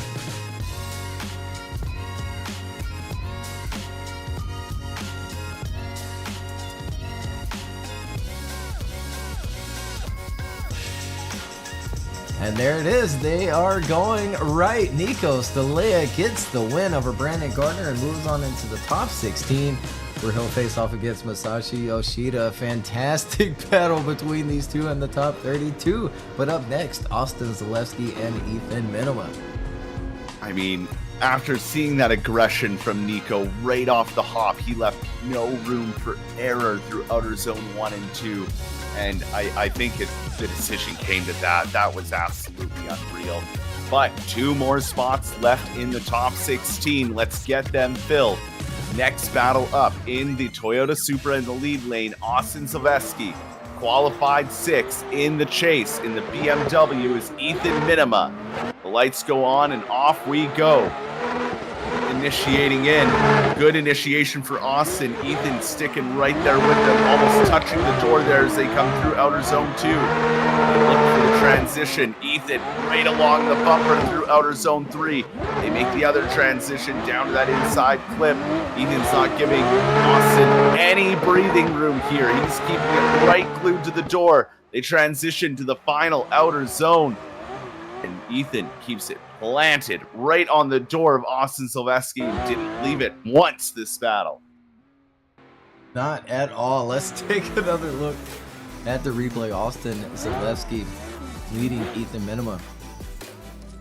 Initiating in. Good angle and speed from Austin Zalewski. But look at there. Ethan jumping onto the door quickly. And like you said, just doesn't leave it throughout this entire run. Tucking that bumper underneath that rear bumper of the A80 Supra. Austin staying with him through this power alley section here, filling that outside zone, making another last and final dive into the last zone, and staying with him all the way through it. Nicely done by both of those drivers. Now back around at the start gate, Ethan Minima now will lead out the second half of this battle. Austin Zalewski will chase. Can Austin bring the pressure that's needed from that chase position they initiate in? Austin carrying a lot of speed here. He has to back out of it just a little bit coming into outer zone 2, but quickly gets back onto the door of Ethan Minima. They come through outer zone 3, transition along the bumper. It's close. Ethan is keeping a good line, but Austin sticking to that door. Can't believe they didn't make contact through that section. They come into the final outer zone, and Austin's going for it, putting it right on the door of Ethan, right across that finish line. Oh my goodness. Let's take another look here. Second half of their top 32 battle. Ethan out front. Great initiation. There we see Austin make a little bit of a hiccup there, coming in backwards into outside zone 2, has to pull some angle out, but he does keep things going and stays in the pocket of Ethan out front. Great transition up the hill now around that inside clip, and Austin applying pressure through this section of the course, staying with him in the outside zone 6, now outside zone 7. Big dive once more from the Super, almost getting into that wheel there as they cross the finish line. We go to our judges. Austin on the left, Ethan on the right. Winner goes to the top 16, or do we have another one more time here? I mean, as close as that battle was, I wouldn't blame them for going one more time yet again.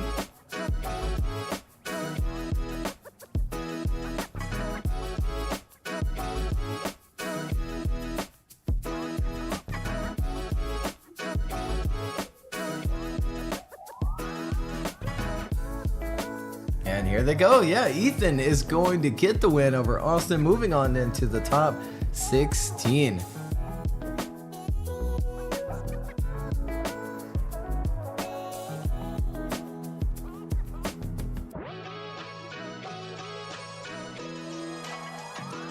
A great job from Ethan Minima getting that win over Austin Zalewski, moving up into the top 16.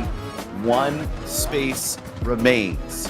One battle remains in the top 32 for round 3 of the Virtual Drift Championships. The lights are already on. Abdulrahman Alshetwi in the lead, being chased down by Robert Kavinsky. Look at Robert all over that rear bumper. Almost looked like he pushed him. They come so fast into outer zone 2. Nissan Z and the A90 Supra, a little lag there from Alshetwi, but they make the transition along the bumper. But it looks like the chase is struggling a little bit of Robert Kavinsky here, maybe due to a lag spike. Who knows as they come through. And yeah, big gap now as Austin dives up to the inside to try and regain that proximity he lost. But I'm sure we'll see it more better in the replay. Yeah, we'll look at it more better here in the More better. I'm so sorry. Alshetwi out front initiating in. Great job there. But yeah, it does look like he has quite a bit of lag throughout this entire run. Maybe some packet loss. He makes these transitions step by step here, going up the hill. That one ended up a little bit smooth, but it's also where Robert really falls back. You kind of wonder what's happening on Robert's screen as well with this lag from Alshetwi out front. Maybe playing it safe. They continue on and cross the finish line. Well, back around at the start line for the final battle of the top 32, because it feels like we're already into the finals. Robert Kavinsky out front, Abdulrahman Alshetwi gonna chase him down. Now that Robert's out front, looking great off that initiation. We can kind of see that leg now coming in heavy for Abdulrahman Alshetwi. You see that big rubber banding right there. So hopefully Robert just puts the car where it needs to be.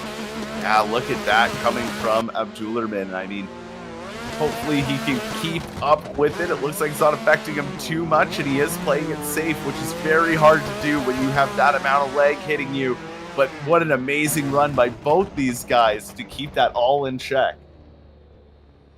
Yeah, absolutely. We'll take another look at it here, but as the rulebook states, it typically goes to that or against that driver that is lagging throughout the run there.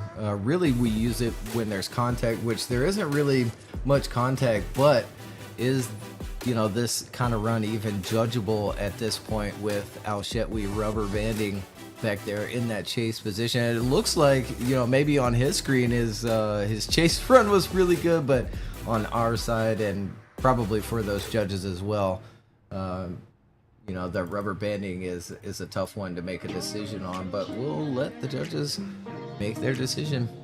Alshetwi on the left, Robert on the right. Fortunate one there from Alshetwi to see him lag, and I'm sure that battle would have been insane. And there they go, yeah, to the right. Robert gets the win and moves on into the top 16, where he'll face off against Ethan Minima. A tough battle. Let's now pull up that bracket here for the top 32. There you have it, completed. Before we move on into the top 16, Alan Hines and Oliver Epinger, Vitaly Isam and Reeves Tatterson, Daryl Diaz and Brandon Patrick, Tikon Peski and Darius Ostreika, Sacco Sullivan and Maxime Tinguy, Daniel Andreev and Balrupe Purewal, Masashi Yoshida and Nico Stelea, Ethan Minima and Robert Kaczynski, all moving on into that top 16. So we'll take a quick break, hear from our sponsors and partners, and we'll be right back with the top 16.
right, we are back for round 3 here at Silverstone 2005 layout. Be a brand new layout and a throwback track.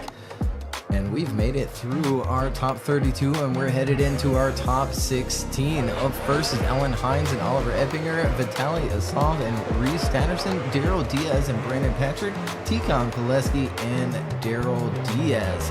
All up next in our first group here in the top 16.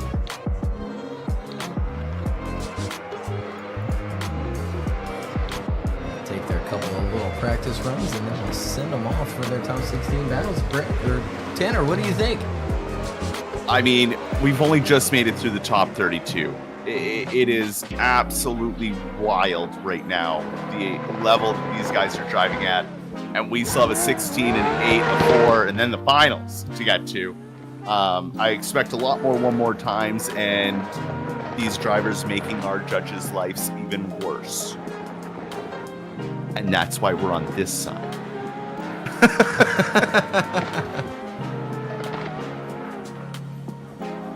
But it does look like our first battle is at the line. I can hear all the cars kind of getting off track now. So, in the lead position, our number 1 qualifier, and moving up to the top 16, Alan Hines in that RTR Mustang. Beside him, Oliver Epinger in that Toyota Supra.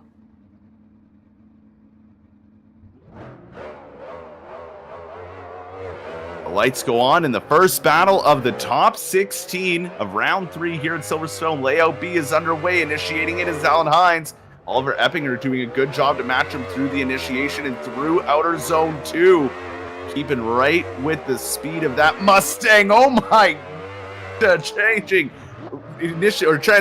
right along the bumper. I don't know how they didn't make contact there. That is the closest I've seen yet. Oliver knows who he's up against and wants to continue on. They come into the last outer zone in contact by Oliver Epinger as they come through and finish out side by side. Wow, what a first battle. What in the world? Let's take another look on the replay here. Alan Hines out front. First battle here in the top 16. Number 1 qualifier filling outside zone 1.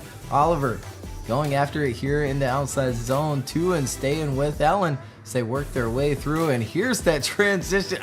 What in the world? Someone check his collider as they work their way up the hill around that inside clip, filling that outside zone and down through this power alley section. Could have been a little bit deeper from Alan, but nicely done, and a bump there from Oliver in that chase position. There they go, finishing out the first half of their battle.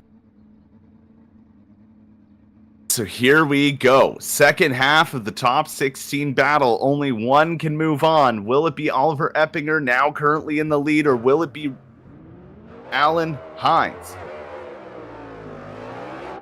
Lights go off and off they go. Initiating in. Looking good off the initiation. Alan Hines looks hungry, though, trying to get up on the door of Oliver Epinger. Epinger might have grabbed a little bit of the wall there, as you saw that quick change of angle, but not disrupting either one of them, as Alan Hines is all over the door of Oliver Epinger. Look how close he is coming out of outer zone 5 down into outer zone 6. One last transition to go. One last outer zone. Ooh, into the wall goes Oliver Epinger, but it doesn't upset him. And Alan Hines sticks right there with him. Yeah, let's look back at the replay here. Oliver Epinger out front, leading Alan Hines. Nicely done on the initiation and into outside zone 2, leaving Alan behind a little bit, but Alan reeling him in quickly midway through outside zone 2. Nicely done on that transition, coming up the hill, filling outside zone 3, but not quite 4 from Oliver out front in that Supra as they work their way down to the last 2 final outside zones. Yeah, and independently going into the wall just a little bit is Oliver Epinger before completing the course. We'll go to our judges. Alan Hines on the left, Oliver Epinger on the right. Winner goes on into the top 8.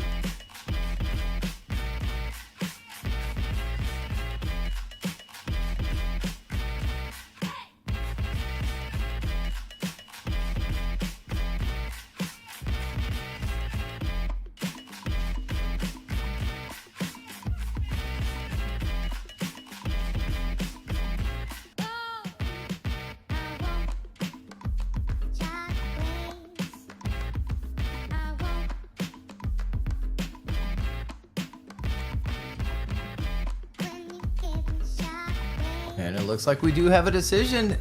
And it is a unanimous one. Alan Hines gets the win over Oliver Epinger, moving on into the top 8. A fun battle between those two. Up next, Vitaly Isam and Reese Tatterson. Another RTR right behind me. That's right. You're not seeing double. I promise you, they're different drivers. Vitaly Azaev in the BMW in the lead lane. Made his way all the way to the top 16, but hoping to make it a little bit further. Also wanting to make it further and maybe go have an all RTR battle in the chase is Reese Tatterson in that RTR Team Hines Mustang. The lights go out and this battle is underway. Who will be the one to see Alan Hines in the top 8 initiating in? Good job from Vitaly Azaev out front. Reese Tatterson slowly closing that door in on him. Trying to get up on it. They transition over to outer zone 3. Reese Tatterson doing a good job keeping that proximity, keeping it right close to the door, but leaving that little bit of margin of error as they come through outer zone 6. One last transition to go. Reese dive bombs, gets back up into the pocket, and finishes out the run very smoothly by both drivers. Yeah, Vitaly kind of pulling away a little bit there in that last and final outside zone. Let's take another look at it. Great initiation and line into outside zone 2 is Vitaly, and Reese taking advantage of it, staying with him through outside zone 2. Drops back for that transition and right back onto the door up into outside zone 4 around that inside clip all the way out there for outside zone 5. And Reese falling back, having to sacrifice some line and angle, and then a big dive there into the last and final outside zone. But there we see Vitaly kind of pulling away a little bit there across that finish line. Background at the start line, the second half of this battle is ready to get underway. Reese Tatterson now in the lead. Vitaly Azaev chasing him down. They initiate in. A good getaway from Reese Tatterson. Taps the wall though, carrying a lot of speed through outer zone 2. Vitaly's having to play catch up just a little bit. Not as close in the chase till right there. Grabs the door of Reese Tatterson. They have in that chase, trying to keep him in touch. Reese is just flying out there though, but he can't make that mistake here. Not when you're so close to the finish line. Vitaly gets up on the door. They finish out side by side. Yeah, and here we go with that replay. Second half of their top 16 battle. Good initiation out front from Reese, getting away from Vitaly a little bit. Until there, the little tap on the wall from Reese in outside zone 2. Good transition across though from Vitaly, but falls back a little bit coming up the hill and has to make a dive there around that inside clip. Almost a little bit of contact there. They work their way down into outside zone 6 now. Now 7, big transition across, nice and smooth from Reese Tatterson. Vitaly reeling him in, and yeah, almost pushing him across that finish line. We go to our judges. Vitaly on the left, Reese Tatterson on the right.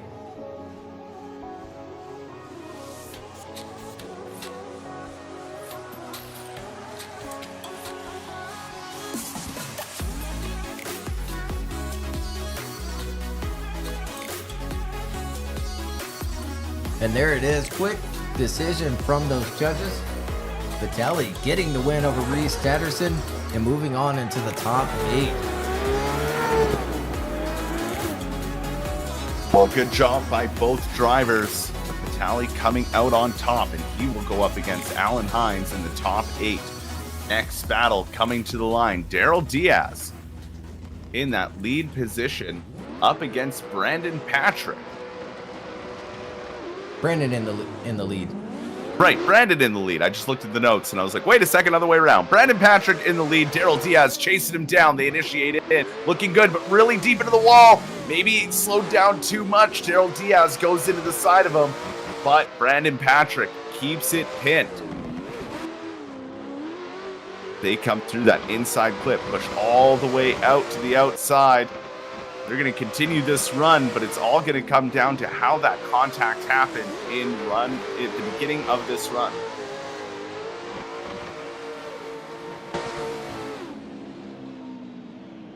Yeah, let's take another look here on the replay. Again, Brandon Patrick out front. Initiating in, filling outside zone 1. Yeah, that's a tough one there. I mean, Brandon is on throttle early. He does make a small angle correction there, but Daryl's also on a heater in that chase position, coming in hot. I know judges will review it a little bit more in depth. So we watch this run play out. Nicely done. They continue on like nothing happened, but that is gonna, believe, deem a 0 on the first half of their battle.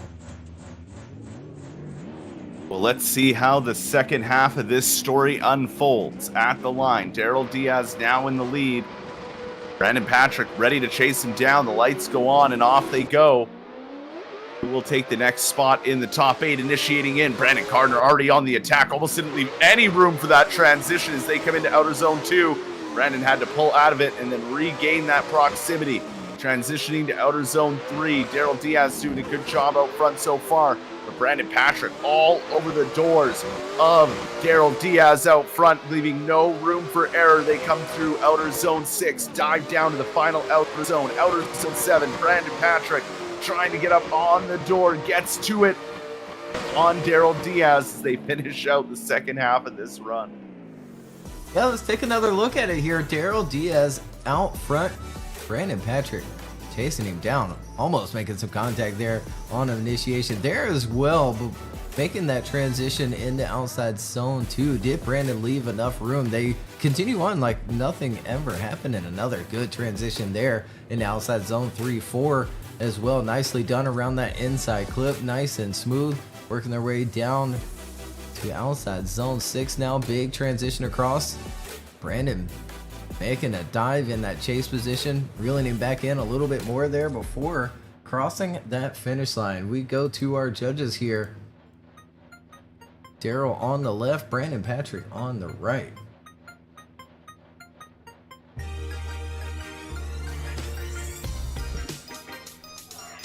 And there they go, left for Daryl Diaz, getting the win over Brandon Patrick. Really all coming down to that contact there, and they're going to put fault on Brandon Patrick.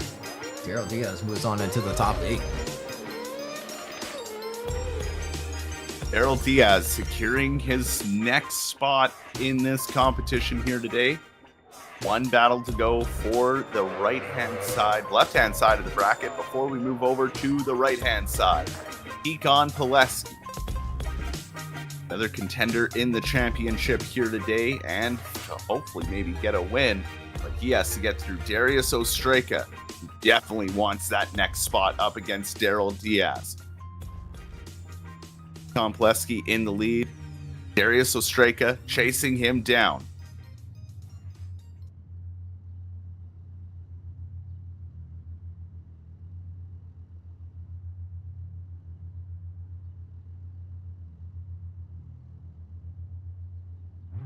They wait just to make sure everybody's loaded in properly. That way no leg spikes happen mid-run.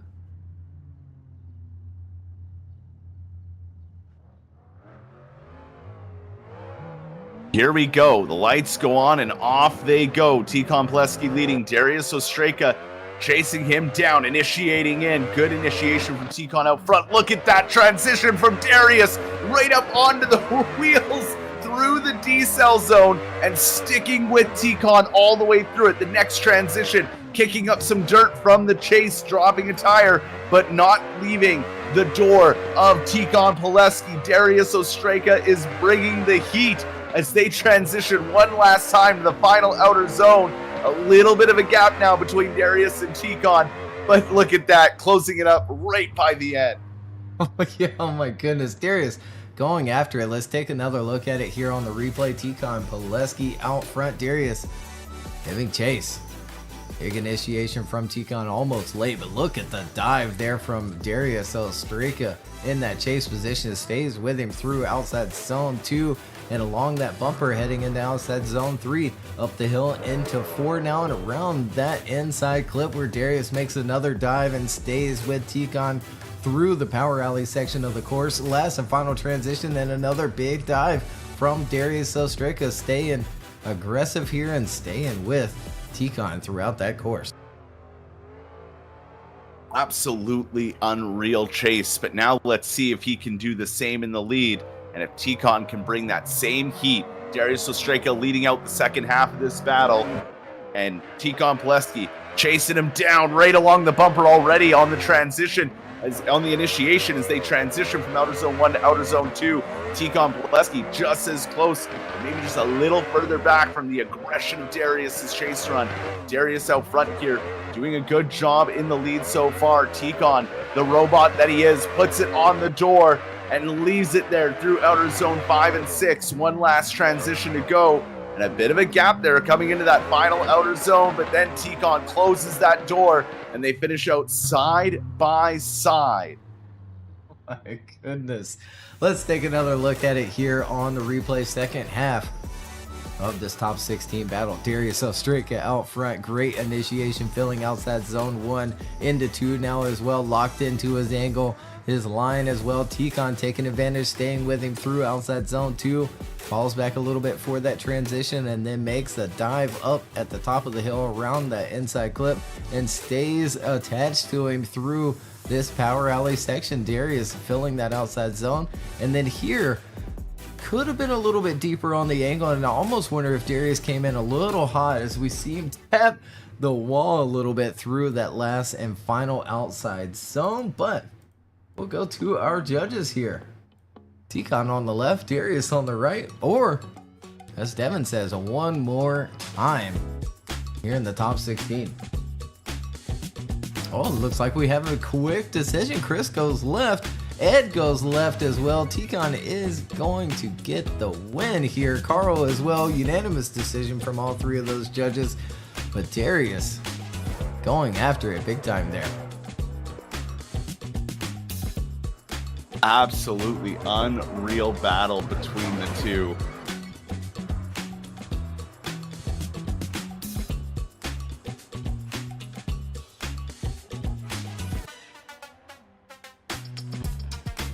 But a good job from Tikon Peski to move one step closer. But Darius, that was an entry no one will forget. Yeah, absolute insanity. It really came down to those leads there, and Darius cutting that little bit of angle that we saw.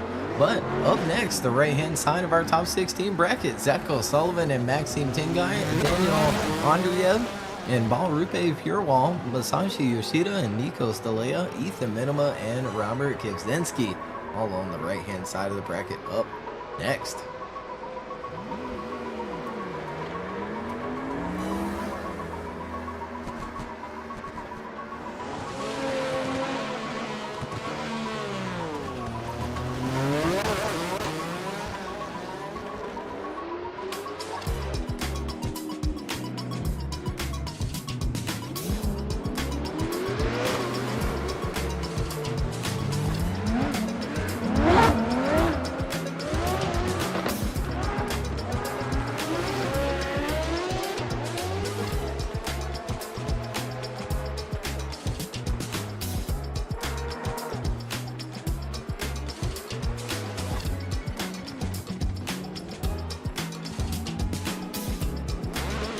Judges are bringing those drivers to the line. Zako Sullivan and Maxime Tinguy coming up next here in the top 16.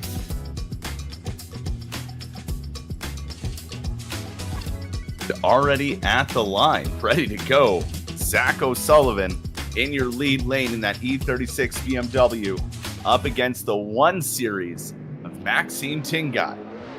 Lights go on and off they go to get the second half of the 16 bracket underway. They initiate in, and a good initiation from Zach, but Maxime right there sticking with them, putting it on his door as they come through outer zone 2, transitioning now to outer zone 3.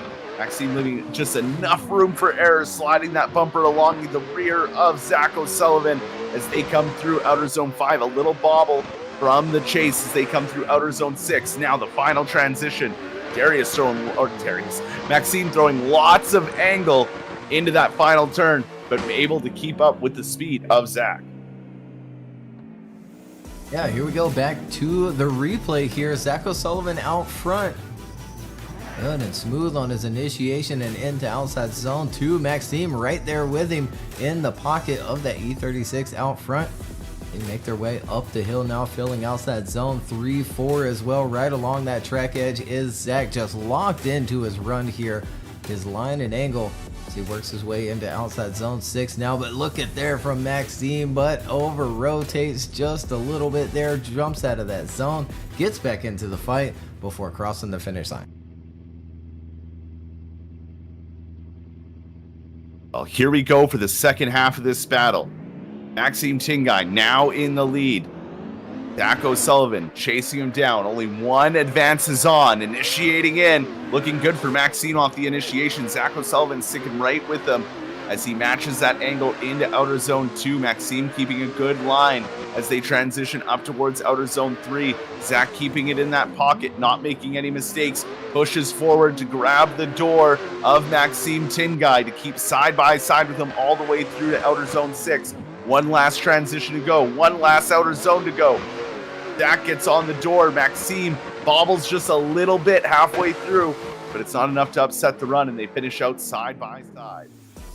Yeah, and here we go back to the replay. Second half of the battle between these two. Maxime out front, Zach going after it through that initiation, right along that bumper and into outside zone 2. He reels him in, sacrificing a little bit of line and angle in that chase position from Zach, making another dive up the hill into outside zone 3 and now 4, almost pushing him around that inside clip, driving their way down through this power alley section, filling that zone. Zach staying with him and making another similar dive, but making it work and staying with him. Ooh, and Maxime maybe bouncing off the wall just a little bit there before crossing the finish line. We'll go to our judges. Zach Sullivan on the left, Maxime on the right.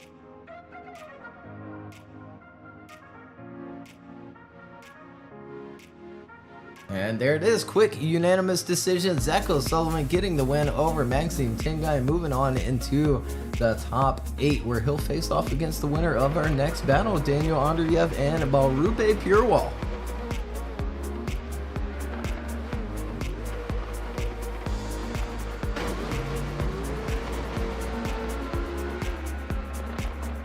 As they clear off the track, our next battle is at the line, ready to go. Daniel Andreev in that lead position, Balrupe Purewal in the chase. BMW versus S chassis.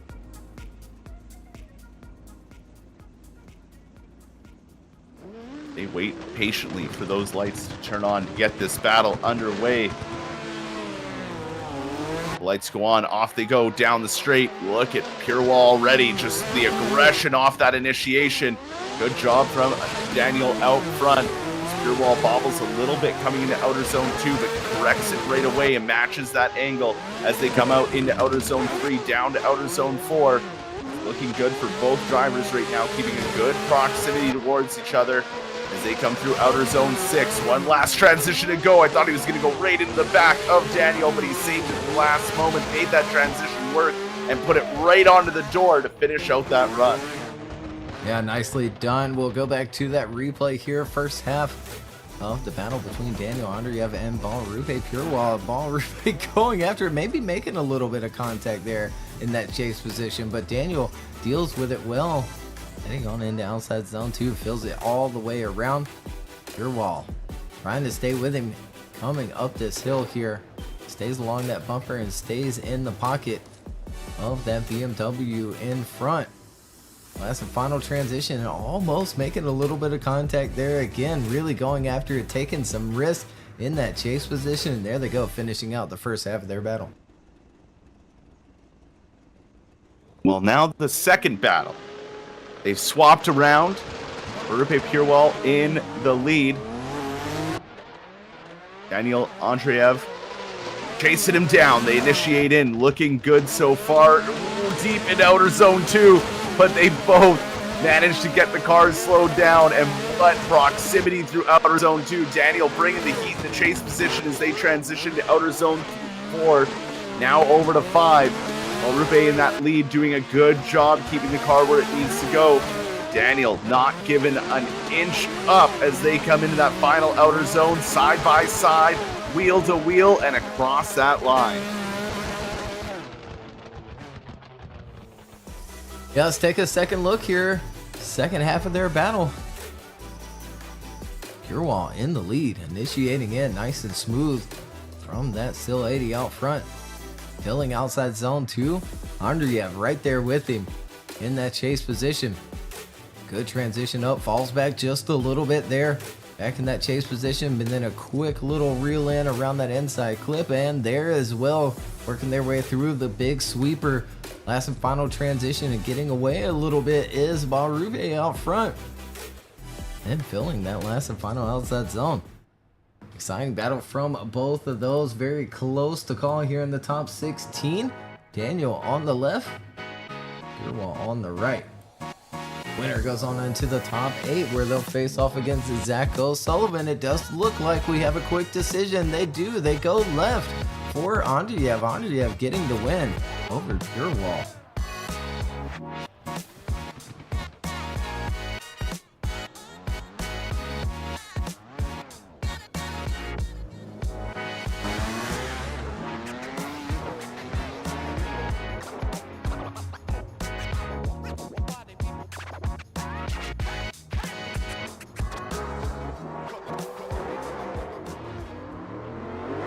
And here we go, Masashi Yoshida out front and initiating in. Holy moly!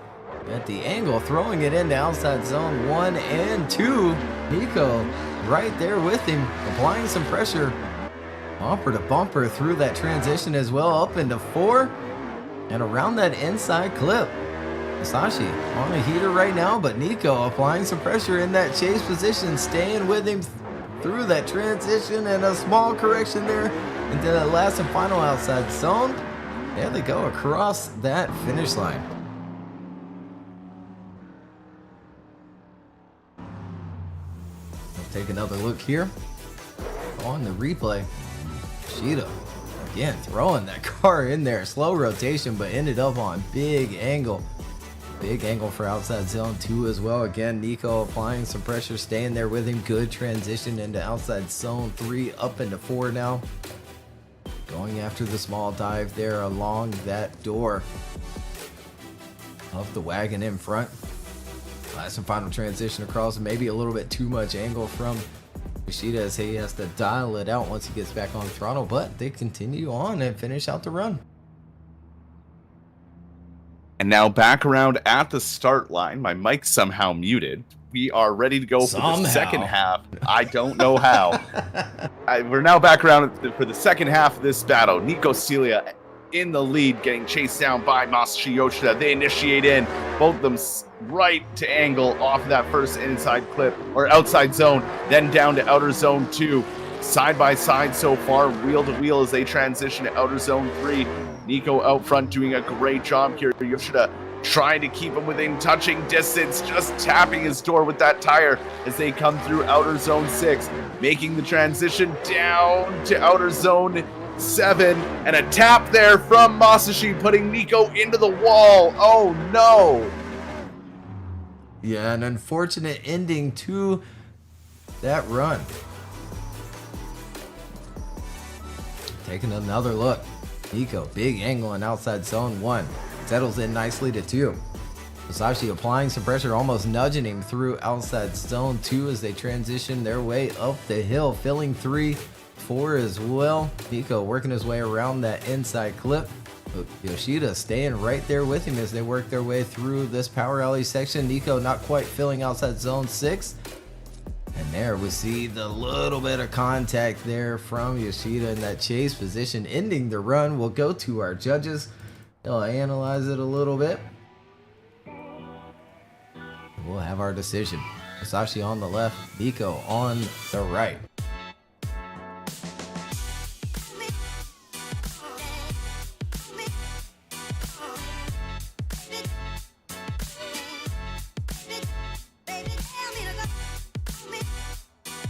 And there it is, quick decision. Nico Stelea getting the win and moving on into the top 8 where he'll face off against The winner of our next battle, Ethan Minima and Robert Kaczynski, our last and final battle here in the top 16.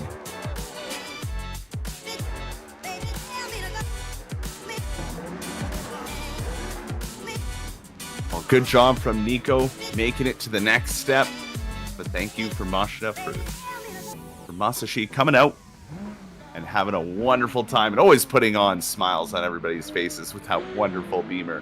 But we have the last battle of the top 16 ready to go.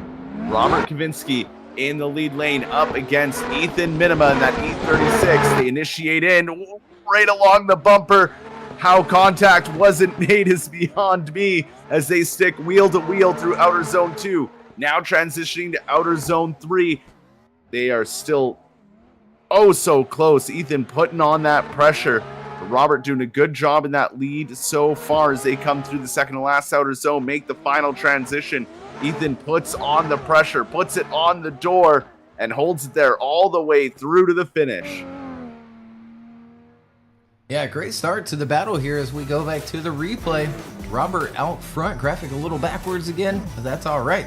Both names are correct. Robert out front, Ethan in that chase position, applying some pressure through outside zone 2, making that transition up the hill where Robert kind of pulls away just a little bit, filling outside zone 4 now. And Ethan taking advantage, staying with him through that outside zone, down into outside zone 6 now, leaving a little bit of room for that transition and making the dive into the last and final outside zone along that wall, staying with him across that finish line. Well, back at the start line, we have the second half of this battle ready to get underway. Ethan Minima now leading it out. Robert Kaczynski's now chasing him. They initiate in through outer zone 1, looking good. Lots of speed to the side of Ethan Minima. Goes Robert Kaczynski. We'll have to leave that to the judges to decide who was at fault there, whether Ethan slowed up too much or if Robert came at him with just way too much speed and there was nothing he could do there. It's always sad to see battles determined by a little bit of contact, but they finish out their run. But we'll see what the judges have to say. Yeah, we sure will. We'll take a second look at it here real quick on the replay. Ethan out front, Robert giving chase. Good initiation from Ethan. And then, yeah, almost right before the zone starts, the contact happens. I mean, right on the line. It does look like Ethan did pick up throttle. He does decel. There is a big decel zone there. Again, drivers need to make it smooth. Not sure if he was outside of that, but again, judges will take another look at it. And there they go across the finish line, finishing out their battle. We'll pull up that judge's graphic. Ethan Minima on the left, Robert on the right. Winner moving on into the top 8, our last and final spot in the top 8. They'll face off against Nico Stelea.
Judges taking their time with this one. probably back in the in-game replays. We've also got a drone that Pontus is flying around specifically for those judges. They can back his stream up for them as well. It's all going to come down to that contact heading into outside zone 2 with Ethan in the lead. Does he decel too much? Too abruptly? Yeah, that's exactly what it's going to come down to, is that contact in that second outer zone.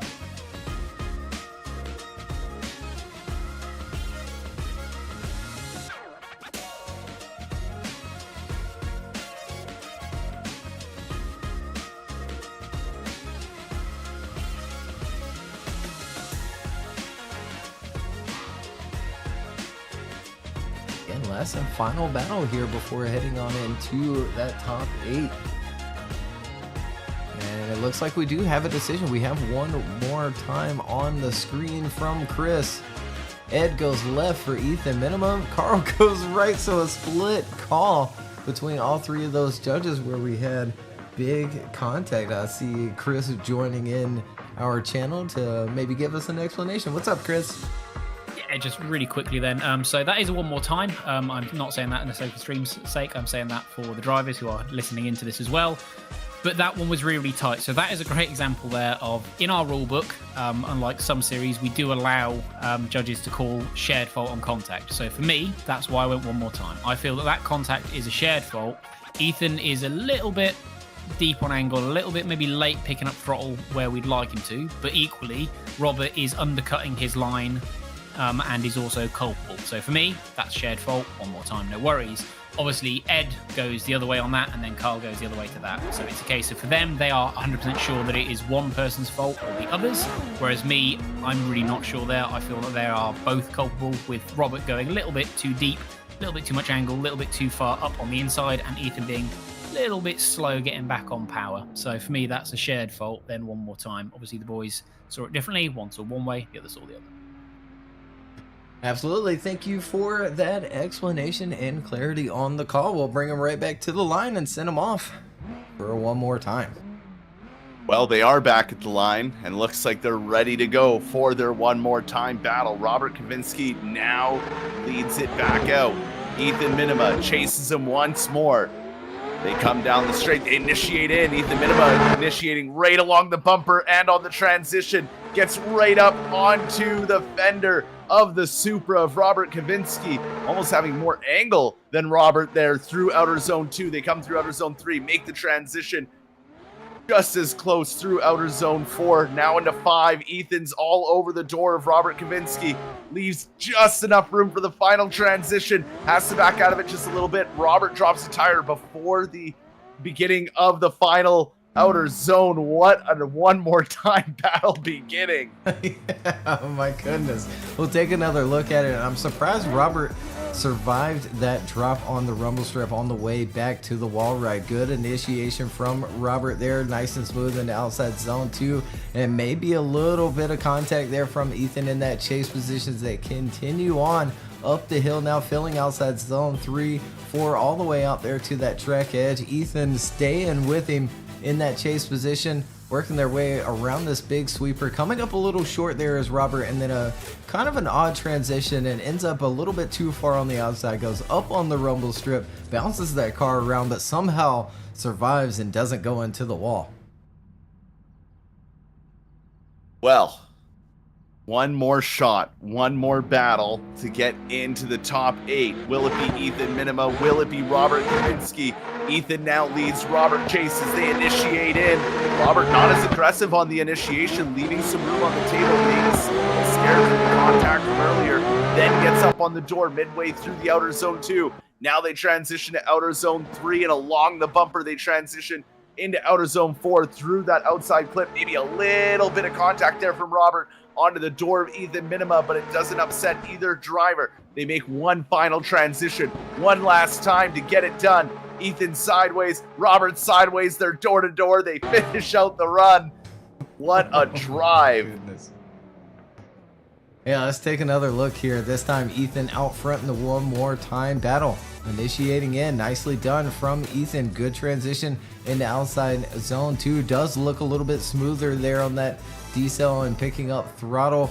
Leaving some room is Robert, but reeling him right back in, bumper to bumper through that transition into outside zone 4. Nicely done around the inside clip and continuing on through this power alley section. Good transition, nice and smooth from Ethan picking up throttle, Robert making the dive, and there they go across that finish line. We'll go to our judges once more here between these two.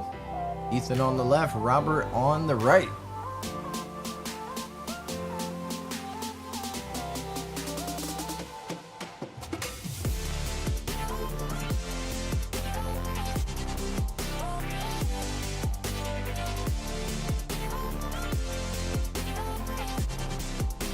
And there it is, Ethan getting the win over Robert after one more time between those two here in the top 16. Ethan will go on to face Nico Stelea in the top 8. We'll take a look at our top 16 bracket, how it played out. Alan Hines and Vitaly will face off in the top 8. Coming up next, Daryl Diaz and Tikhon Peski also move forward into the top 8. Zacho Sullivan and Daniel Andreev, Nico Stelea, and Ethan Minima.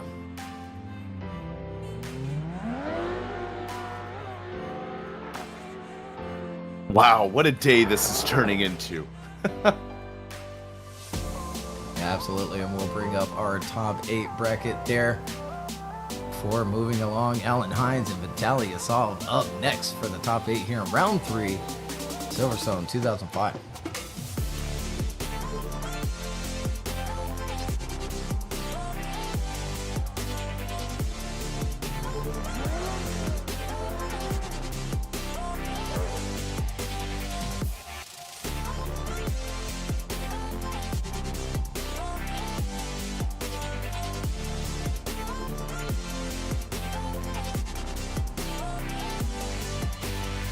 Well, Alan Hines makes it to the line. So does Vitaly Azaev. Alan Hines in that RTR Team Hines Mustang in the lead position. Ali Azaev in that BMW Z4. This is going to be a great battle to start out the top 8. The lights go on and off we go. Initiating in. Looking good off the initiation through outer zone 1. Lots of angle being held by Alan Hines out front, but a good job matching it is Vitaly in that chase position. They transition over to outer zone 3. Now along the bumper into outer zone 4. Vitaly trying to close that door, and he manages to do so. Puts it right on the door of Alan Hines, leaving almost no room for error on the transition into the final outer zone. Down they go, around the outside and across the line. Yeah, good start to the top 8 here as we take another look on the replay. Alan Hines out front, Vitaly giving chase, initiating in. Nice and smooth from Alan. Into outside zone 2 now. Vitaly right there in that chase position, locked into that pocket of the Mustang out front, bumper to bumper through the transition into outside zone 3. Here they come into outside zone 4 now, around that inside clip, and applying pressure in that chase position is Vitaly, staying with Alan Hines as they make their last and final transition into the wall there, all the way out and across that finish line. Holy smokes. An intense battle as they now switch positions. Vitaly Azaev now out front. Alan Hines ready to chase him down. Who will advance on to the top 4? Only one can go. Initiates in. Look at the aggression from Alan Hines off that initiation. Loses a little bit of ground, but quickly regains it into outer zone 2. And now right on the door of Vitaly Azaev as he leaves almost no room for that transition. Coming into outer zone 3, but a touch through that inside clip from Alan Hines, but it doesn't disrupt Vitaly all that much. So they can make one last transition into that final outer zone. Alan does a good job matching that angle. What a beautiful run between these two. Let's take another look back at the replay. Vitaly in that lead position, filling outside zone 1. Transitions down into 2, and as you pointed out, Allen falling back behind a little bit, but quickly reels him in for outside zone 2 along the bumper into outside zone 3. Maybe a little bit better proximity, but here comes that contact into that inside clip, pushes him a little bit wide. They continue on. Big final dive, but quite the decel from Vitaly out front as well into that last and final outside zone. Allen doing a good job to deal with it. And we go to our judges here. The first time in the top 8. Vitaly on the right. Allen Hines on the left. Winner moves on into the final 4. Allen coming off his round 2 win and second place finish for round 1. Can he keep the momentum going here for round 3, or Vitaly? Is Vitaly gonna cut him short? We have a decision. Chris and Ed both go left. Carl goes left as well. Allen Hines gets the win over Vitaly. And yeah, overhearing, there was a little bit of contact as we all saw there. Yeah, pointing out quite the decel there coming up the hill, and a little bit late and lazy on the throttle, as we want those drivers to pick up throttle aggressively at the very end of outside zone 4. So our next battle is at the line, ready to go. Daryl Diaz and Tikhon Pileski, with Tikhon Pileski out front to lead them in their top 8 battle. In the second top 8 battle, Allen Hines advancing on. Could we see an Allen versus Tikhon, or will we see Allen versus Daryl Diaz? Tikhon Pileski leads things out. They initiate in. Looking good off the initiation from Tikhon Pileski. Daryl Diaz slowly catching up to the door as they come through outer zone 2. Making his way, trying to hold that angle, trying to be careful in the transition as well. Tikhon, like the robot he is, putting that car in all the right spots for this lead drive. Putting Daryl on that back foot just a little bit, trying to keep that proximity, trying to make sure that he doesn't make a mistake. There he goes, getting it right on the door of Tikhon Pileski. They finish out the run side by side. Yeah, goodness gracious. We'll take another look here. Daryl Diaz going after it. Again, graphic a little bit backwards there. I can understand the bracket is backwards, but let's take a look here. Daryl Diaz applying pressure in the outside zone 2, staying with Tikhon out front. Does drop it back just a little bit there for outside zone 3, but scrubs a little bit of angle there and reels Tikhon in through this big sweeper, staying with him. Tikhon on a near perfect lead as he works his way into the last and final outside zone, but Daryl Diaz staying with him across that finish line.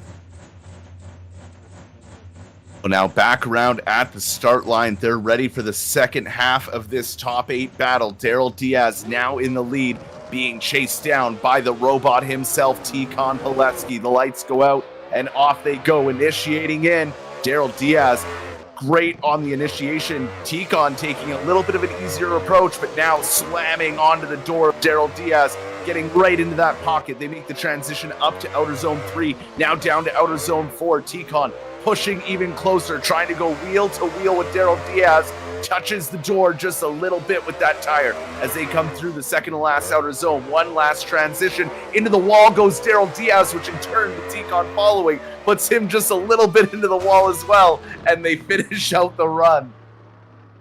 Let's take another look here. Daryl Diaz out front leading Tikhon Pileski. They initiate in. Daryl off to a really good start there, leaving the line and filling outside zone 2, but Tikhon applying some pressure in that chase position, staying with him. They transition up the hill now. Tikhon maybe doing a little bit better job here through this section of the course around that inside clip, staying with him through the big sweeper, applying some pressure. Daryl filling that outside zone. Last and final transition. There's the little bit of a wall tap, but Daryl doing a good job to keep things going. Same with Tikhon to stay on the door. But we'll go to our judges. Daryl Diaz on the left, Tikhon Pileski on the right. Winner goes on to the final 4.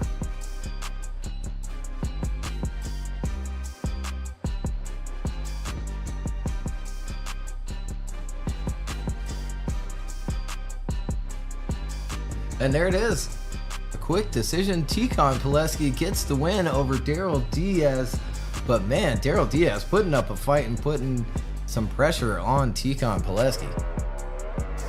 An absolute amazing drive today from Daryl Diaz, making it this far and then even challenging one of the greats in the VDC.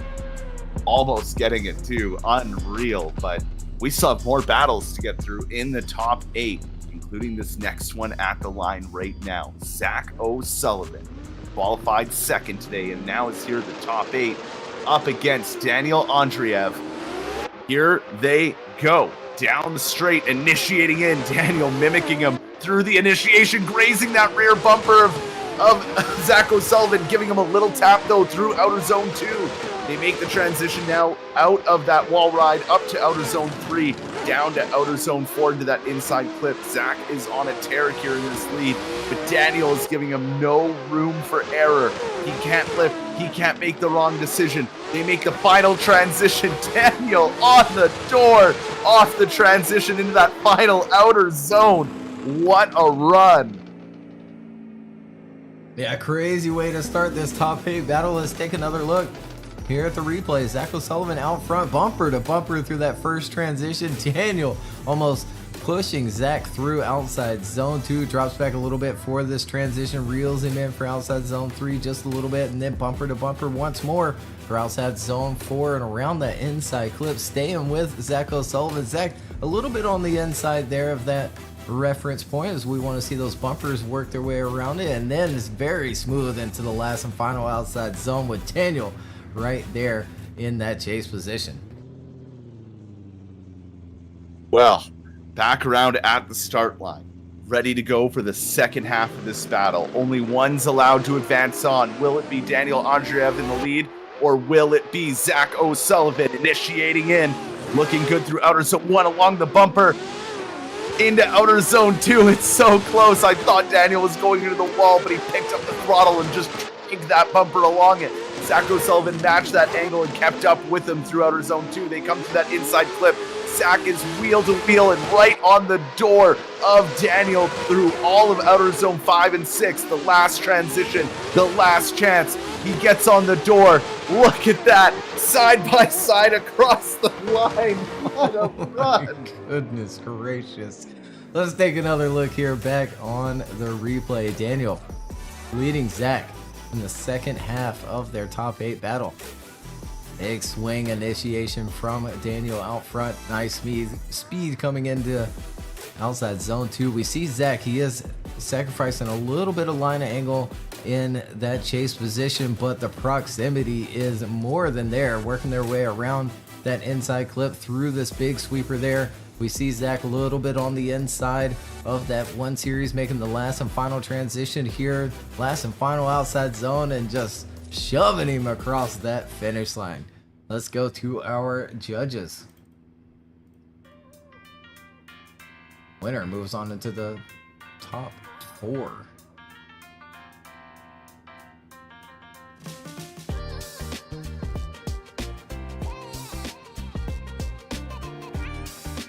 And there it is. Zach O'Sullivan gets the win over Daniel. Moving on into the final 4. Fantastic battle between those two. Holy smokes. An absolute insane battle between those two. This is what I love about this level of competition. Every battle feels like the final battle of the day. And we're not even there yet, but we got one more to decide our top 4. Nico Stelea in the lead lane in that B58 powered RX-7 up against Ethan Minima in that E36, driving like the madman in the last round. Let's see how this battle takes place as they come through to outer zone 2. Ethan Minima a little bit on the back foot coming into outer zone 2, but quickly makes up for it. But oh no! Ethan Minima disconnects? Oh my god. How did he end up there? What? I don't mean to laugh, but goodness gracious. Shoving Nico around. Yeah, go ahead. That'll be an interesting way to determine whose leg spike that was. That had to have been Ethan's, though. Yeah, I think so. We'll take another look here at the replay. Nico out front. Good initiation. Bang on the angle. And a ton of speed coming into outside zone too. Ethan does end up reeling him in here. And then we just see, yep, off into the oblivion, and then sort of teleports back to the position. There we see him in the background. Yeah, unfortunate for the first half of the battle, but we do still have a second half of the battle, and anything can happen. We definitely do, and they are back around. Ready to go for the second half, although the first half wasn't the best ending. Here we go with Ethan out front, and Ethan is probably going to be driving mad as they come into outer zone 2. Nico Celia trying to get up on the door, but actually can't close the gap as they come out of outer zone 2 through outer zone 3. Nico on the back foot here. Can't actually keep up with the speed of Ethan Minima's E36, not getting close enough to put it right on the door, but he is still in the pocket. Coming into the final outer zone now, Nico manages to get it in there, but it's not close enough. Yeah, let's take a second look at it here with Ethan out front. Stays connected this time. Initiates in. Ton of speed coming into outside zone 2 as well. Big correction from those front wheels. He's sort of been doing that all day long as they work their way into outside zone 3, now 4 at the top of the hill. Nico's still staying there with him, but not applying a ton of pressure. Maybe playing it a little safe here. They work their way into the last and final zone, filling it all the way around. Good job from Ethan. And there they go across that finish line. Nico, Stelea on the left, Ethan on the right. It's really just going to come down to that unfortunate bit of lag that we saw. Yeah, Nico is going to get the win here. Chris, Ed, and Carl all going left. Nico getting the win.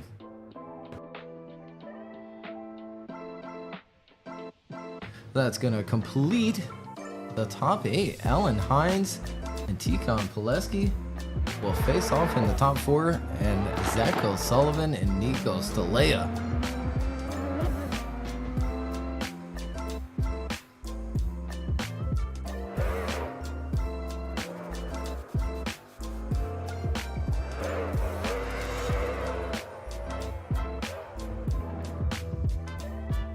Now into the finals. Wow, well, almost the finals. The semifinals. It feels like the finals. Alan Hines in the RTR Team Hines Mustang up against Tikon Pileski. The battle of the ages, the battle of the greats. Into outer zone 2 they come, side by side, door to door, as they leave it transition along the bumpers into outer zone 3. Now down into outer zone 4. A little puff of dirt there out of outer zone 3. One of them dropped a tire. Don't know who because they're too close together. Coming through outer zone 6. One last transition to go. Right along that bumper was Tikon. And this is definitely going to hurt the championship or upset it in some way as they cross the line side by side. Yeah, let's take a second look here. Alan Hines out front, initiating in. Tikon falling back a little bit, but ends up bumper to bumper through that first transition and onto the door of Alan Hines quickly in outside zone 2. Stays with him all the way through it and up the hill into outside zone 3. 4 now all the way out to that track edge, picking up throttle quickly around that inside clip. Tikon unfazed in that chase position, staying with that big Mustang, tucking that bumper into the back of that Mustang as well as they work their way through the last and final outside zone before crossing that finish line. Well, here we go again. The second half to see who goes on to the finals. Will it be Tikon Pileski? Will it be Alan Hines? This is a battle of absolute monstrous proportions as they initiate in. Beautiful job by Tikon Pileski. Alan Hines quickly closes the door and gets right up onto the door of Tikon Pileski as they transition to outer zone 3. No breathing room, no room for error on the door. Tikon pulls away just a little bit through outer zone 5, but Alan quickly regains it as they come through outer zone 6. The final transition, the final wall ride to decide who goes where, side by side all the way through to the finish. Wow, I'm out of breath. Right, and we'll take another look here on the replay. Tikon Pileski out front, leading Alan Hines. Alan sacrificing some line in outside zone 1 to then try and get onto the door of Tikon Pileski out front. He does end up there as they work their way up the hill now. Very close from Alan in that chase position. Tons of angle from Tikon around that inside clip, and then kind of drives down a little bit towards that reference point, sacrificing quite a bit of angle there. Alan doing a good job to deal with it. There they go across that finish line. A tough one to call here in the final 4 between these two. Sitting first and second in that championship. They've gone back and forth in round 1 and 2. Tikon taking home the win in round 1. Alan taking home the win in round 2. They find themselves here in the final 4. Winner moves on into the finals. Alan on the left, Tikon on the right. There's one pivotal option you're forgetting here.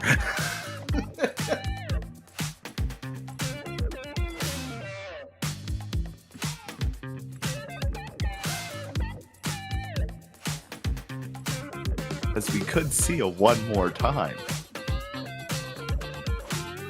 We definitely could. Will they send him again?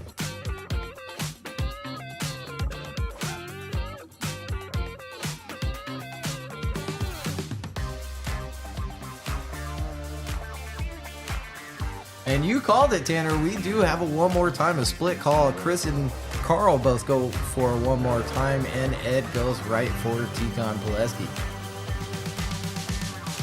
Oh, Atlanta. Here we go. It's never going to end. It is a revolving door. We've now walked into the Twilight Zone. Everybody enjoy it. We're going to be here a while. No. But when you're up against two of the titans of the virtual drift championships, you know you're in for a show. Alan Hines back in the lead. Tikon the robot Pileski now chasing him down. They initiate in bumper to bumper, make the transition. Oh, how contact wasn't made into outer zone 2. Tikon keeps it glued to the door of Alan Hines. They transition along the bumper once again through outer zone 3. No room for error between these two. No one can lift. No one can dab the brake. You can't take away angle or add it because they are just dialed right in as Tikon hasn't moved from the door of Alan Hines. They finish side by side for the first half of this one more time battle. Yeah, let's take another look on the replay here. Alan Hines out front in this one more time battle. Really massive swing into the first outside zone. And there they go into outside zone 2 with Tikon right there in that chase position. Almost making some contact early on. Bumper to bumper through that transition. Waits patiently for that next one. It is Tikon in that chase position around that inside clip. And back down the hill they go. Alan filling that outside zone, and here comes that transition from Tikon right along the door. That bumper as well, tucking it underneath, and there they go, finishing out the first half of their one more time battle here in the top 4.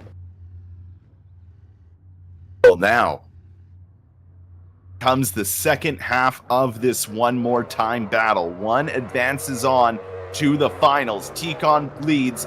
Alan Hines will now chase him down, initiating in for what could be one of them their final time. We'll see what happens. Transitioning into outer zone 2. Alan looked to be a little bit on the back foot there through outer zone 2. Not as close as Tikon was, but now regaining that proximity, getting it right up to the door, gluing it to the door of Tikon Pileski as they come into that second to last outer zone. Now into the final outer zone. Alan dives to the inside and sticks it right to the side of Tikon. This is anyone's battle. Let's take another look here. Tikon leading Alan Hines in the second half of the one more time battle. Tons of angle from Tikon through outside zone 1.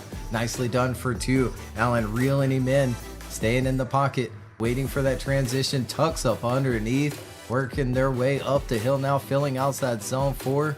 Alan staying aggressive there in that chase position and almost pushing him through this big sweeper. as Tikon fills that outside zone, makes a good transition across. Almost looked like Alan pressed a button to reel him back in. And there we go. Back to our judges. Alan on the left, Tikon on the right. Who will move on into the finals?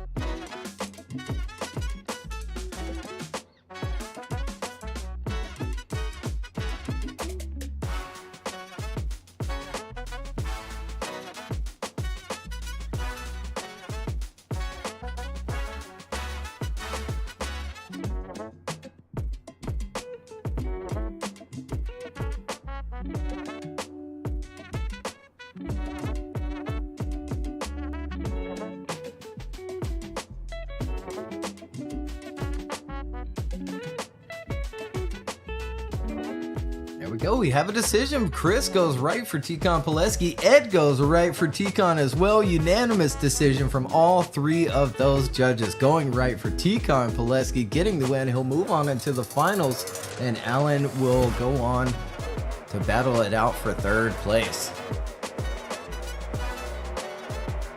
Wow, wow, wow. What a battle, and we're not even at the end. We still have one more to go here in the top four before we go to our finals battles, our third place and then the first and second place decider. But first, who will join Tikon in the first place battle? Who will see Alan in the third place battle? Zach O'Sullivan in the lead lane in the E36 up against Nico Stelea in that RX7 as they initiate in through outer zone 1. Nico all over him through outer zone 2. Makes a good transition and sticks it all the way through. Zach going through outer zone 3 now. Transitioning right along the bumper is Nico. Keeping that RX7 glued to the door. Getting as close as he dares to Zach O'Sullivan when they transition along the bumper into the final outer zone. Here they go side by side and across that finish line. Wow.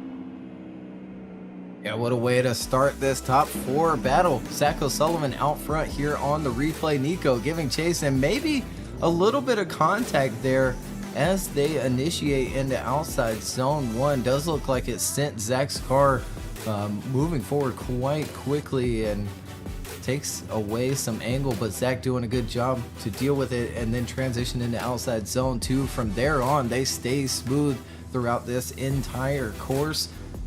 Zach filling these zones all the way out there to that wall, but Nico not getting left behind, staying there along that door of Zach O'Sullivan.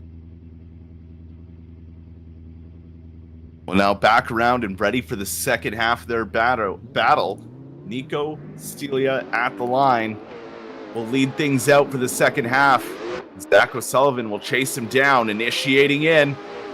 Looking good off the initiation through outer zone 1, now into outer zone 2. Nico flying through outer zone 2. Zach does catch up with him though and gets it on the door as they transition through outer zone 3. Zach not being as aggressive on the transitions here as he starts to put it near the door of Nico Stelea, really kind of playing it safe maybe as they come through outer zone 6. Nico could have been a little deeper into it. Zach falls out of the zone and then gets back into it. This will be an interesting one for the judges to call. Yeah, let's take a second look here. Nico out front in the second half of their top four battle here. Good initiation from Nico. Nicely done into outside zone 2 as well. So much speed coming into outside zone 2 from Nico. Zach reeling him in, falls back quite a bit, heading up the hill and makes a dive there into outside zone 4 around that inside clip, filling outside zone 5 is Nico. Nicely done into 6 as well, all the way out there to that white line. And there we see quite the over rotation from Zach O'Sullivan in that chase position. He keeps things going, but a big correction is needed to keep things going. We'll go to our judges now. Zach O'Sullivan on the left, Nico Stelea on the right. Winner moves on into the finals. The other moves on into that third place battle against Alan Hines.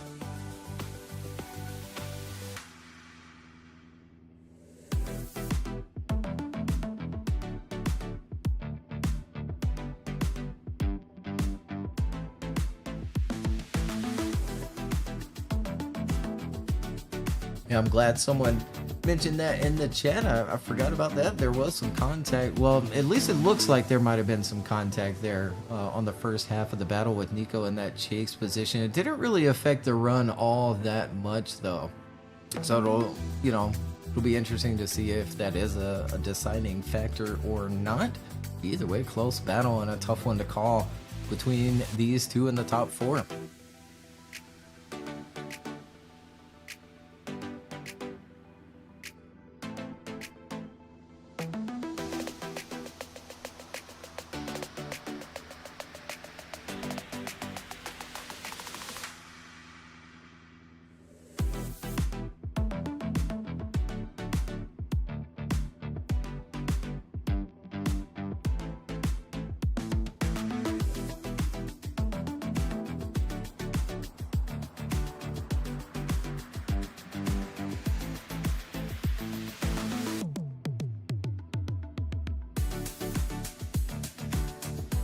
But we do have a decision. We've got a one more time in the middle. Carl and Chris go left for Zach O'Sullivan. Zach O'Sullivan getting the win over Nico.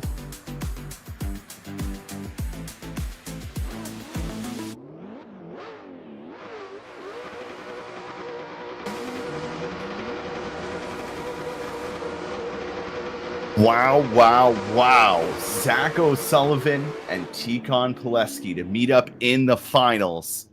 But we have a third place matchup to do first, don't we? That'll be Alan Hines versus Nico Stelea. Yeah, we sure do. And overhearing the explanation, and yeah, a big factor is that contact before that initiation, kind of sending Zach's car quite a bit forward into outside zone 1 and then into zone 2. Zach doing a good job to deal with it, and then quite the speed loss into that last and final outside zone. But again, we've got our third place battle coming up here between Alan Hines and Nico Stelea. We sure do. This is the battle for third place. Alan Hines, our number 1 qualifier today, heading out in that lead lane, being chased by Nico Stelea, initiating in, looking good off the initiation. Nico Stelea almost taking out the rear bumper of Alan Hines, but puts it on the door through outer zone 2. They make the transition now to outer zone 3. Celia has been great with these transitions all day long. Alan putting on a great lead run here as they come through to outer zone 6. One more to go. One transition into outer zone 7. Nico falls back a bit, but then quickly regains that proximity, and they finish out door to door. And looking at the size difference of these two cars is absolutely wild. Let's take another look. Look at Nico going after it in that chase position. Holy moly. Through that initiation, stays on the side of Alan rather than going for that rear bumper. Look at that, tucking up underneath in that chase position through that transition up the hill. There they go around that inside clip. Alan could have been a little bit deeper there for outside zone 5, but he's all the way out there for 6. But Nico right there through that transition, reels him back in for the last and final zone, applying some pressure. There they go across that finish line. Well, here we go with the second half of our third place matchup. Nico Stelea now in the lead lane. Alan Hines ready to chase him down. Lights go off and away they go, initiating in. Nico with mad angle through that first outer zone, really throwing it into outer zone 2. Alan Hines responding by putting that big Mustang on the door. I'm amazed he can even see that RX-7 in front of him as they transition now to that inside clip and out to outer zone 5, down to outer zone 6. Alan Hines all over Nico here, really going for it on the final transition to not lose any ground whatsoever, and keeps it locked onto the door of Nico. Oh my goodness. Let's take another look here. Nico out front in the second half of this third place battle. Alan maybe making a little bit of contact there on that initiation. His car doesn't quite get the angle, but he applies some pressure in outside zone 2, drops back a little bit for that transition, jumps back onto the door. Nico around that inside clip, out to outside zone 5. And now down into outside zone 6. Big final transition and dive from Alan Hines in that chase position. Is it going to be enough to take home third place? I don't know. This is another really close battle here for round 3. Alan Hines on the left, Nico Stelea on the right.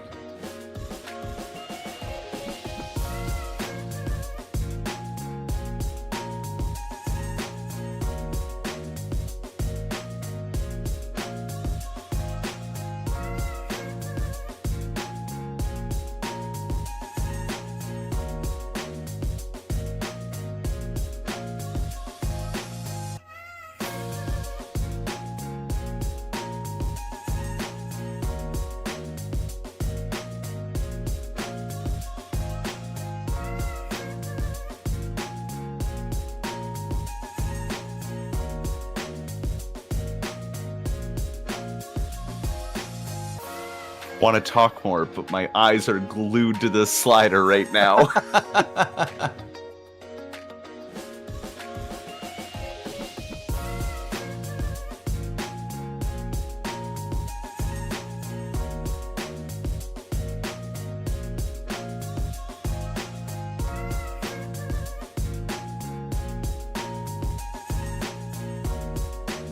Ooh, we do have a decision here. Chris goes left for Alan. One more time from Ed. And Carl goes left for Alan Hines. Alan Hines getting the win, but what a fight Nico put up today. Gets some heavy hitters, had a tough bracket, finds himself all the way into the third place battle and takes home fourth. Alan will take home third, and we've got our final battle coming to the line. That goes Sullivan and Tikon Pileski. Wow. Congratulations to Alan Hines taking third place, but a big shout out to Nico for an absolutely outstanding drive. Pushing all the way through, I think since the last 16, was he not? 19. So no, not from there, but still an amazing drive nonetheless.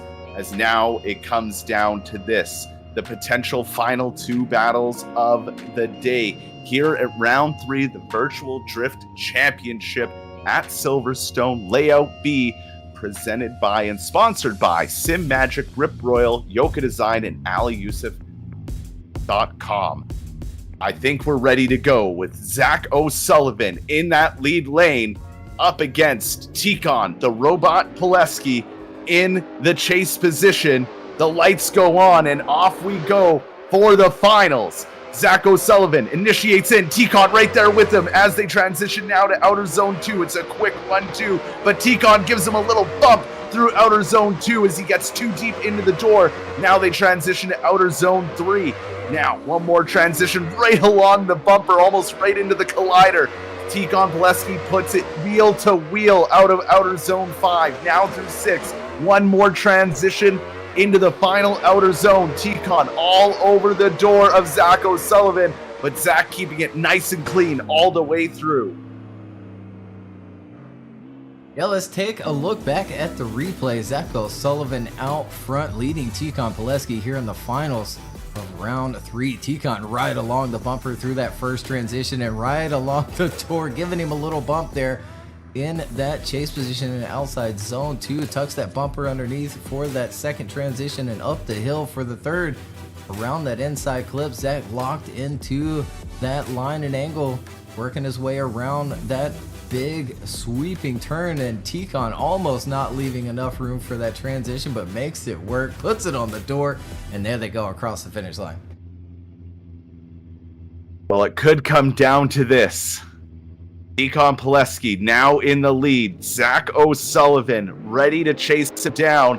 It's anyone's to win and anyone's to lose as they leave the gate, spinning up the tires all the way down, initiating in through outer zone 1, transitioning now to outer zone 2. Almost an over rotation from Tikon Pileski out front, but he quickly catches it. Zach grabs the door. They transition now to outer zone 3. Zach trying to stay in that pocket of Tikon Pileski, touching the door there through that inside clip, and now right inside of the door out of outer zone 5 through 6. He leaves lots of room for the final transition. Now Zach O'Sullivan picks it up, but Tikon Pileski goes into the wall before the finish. Oh my My heart cannot take this. Here we go with that replay. Huge angle from Tikon out front. Big transition across as well. Zach staying with him through that outside zone 2. Falling back a little bit and then reeling him in for outside zone 3. Doesn't quite fill that zone there in that chase position though. And then giving him a little tap and then maybe a little bit of pushing there through this big sweeping turn, pushing Tikon a little bit to the outside. And there we see Zach fall back a bunch, but then Tikon gets into the wall just a little bit. Has to make a correction. Oh my goodness. Do we have a decision for the finals here for round 3? Tikon on the left, Zach Sullivan on the right. Winner takes home the win.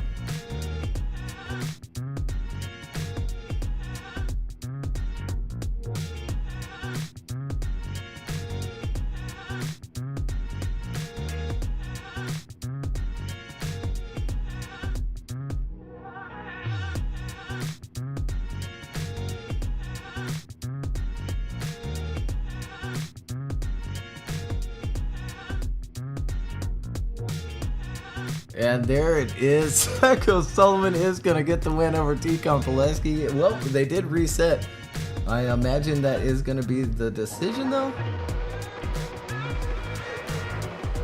Yeah, and it is. All due to Tikon getting into that wall. He really had it in the bag. I know I saw some of you in the chat point that out as well. I think Tikon had the win, especially through that transition and leaving Zach behind a little bit there.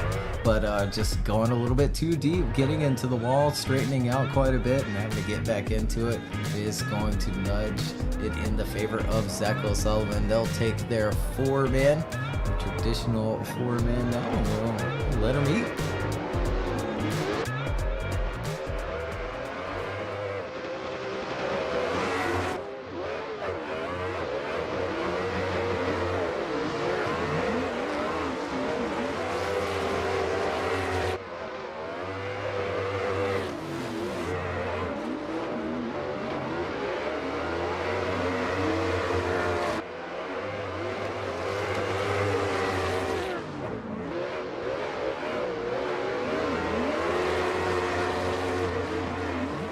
Oh my gosh. We'll save that. I'm happy they're doing 4-mans now, because even then I was going to hope that Nico joined in on it, because what a drive from Nico today, and from all of the drivers today. This round, every round, it surprises me every single time. It's like, no, we're at the limit. And then they're like, LOL, no. But wait. There's more. And there it is, how it plays out. Maybe get that updated a little bit there. Zach Sullivan taking home the win. Tikon getting second place. Alan Hines finishing third. And Nico Stelea taking home that 4th position. A fantastic round. It was a lot of fun. We will release the track in our Discord shortly.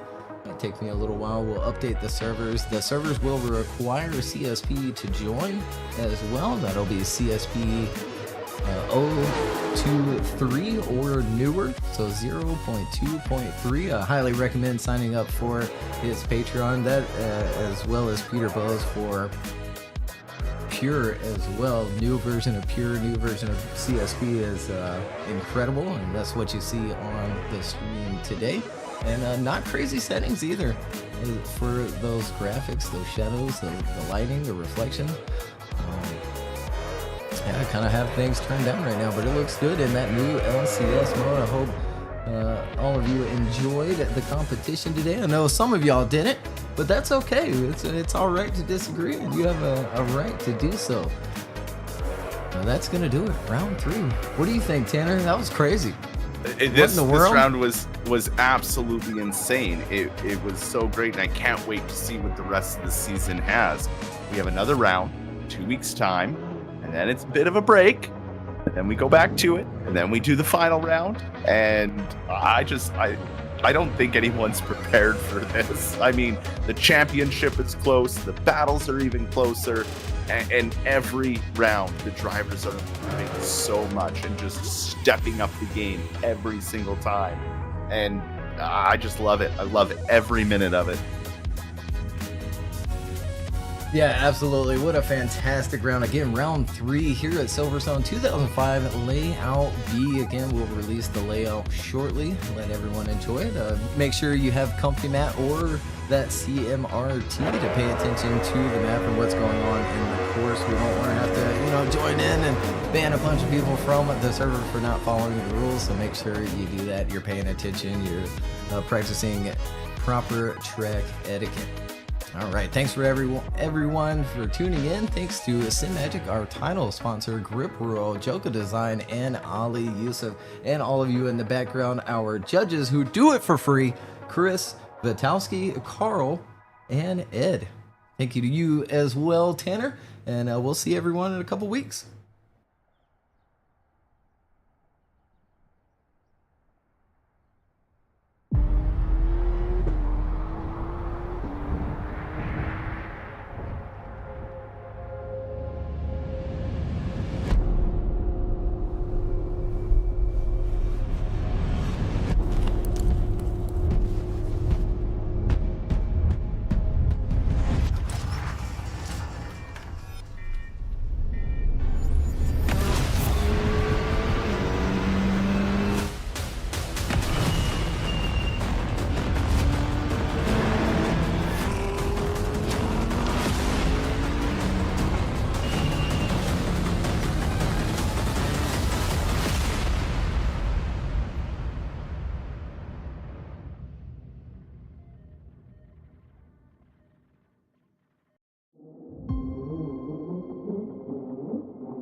Waiting for sunshine. Ooh, waiting for sunshine. Waiting for sunshine. Ooh, waiting for sunshine. Waiting for sunshine. Ooh.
waiting for sunshine.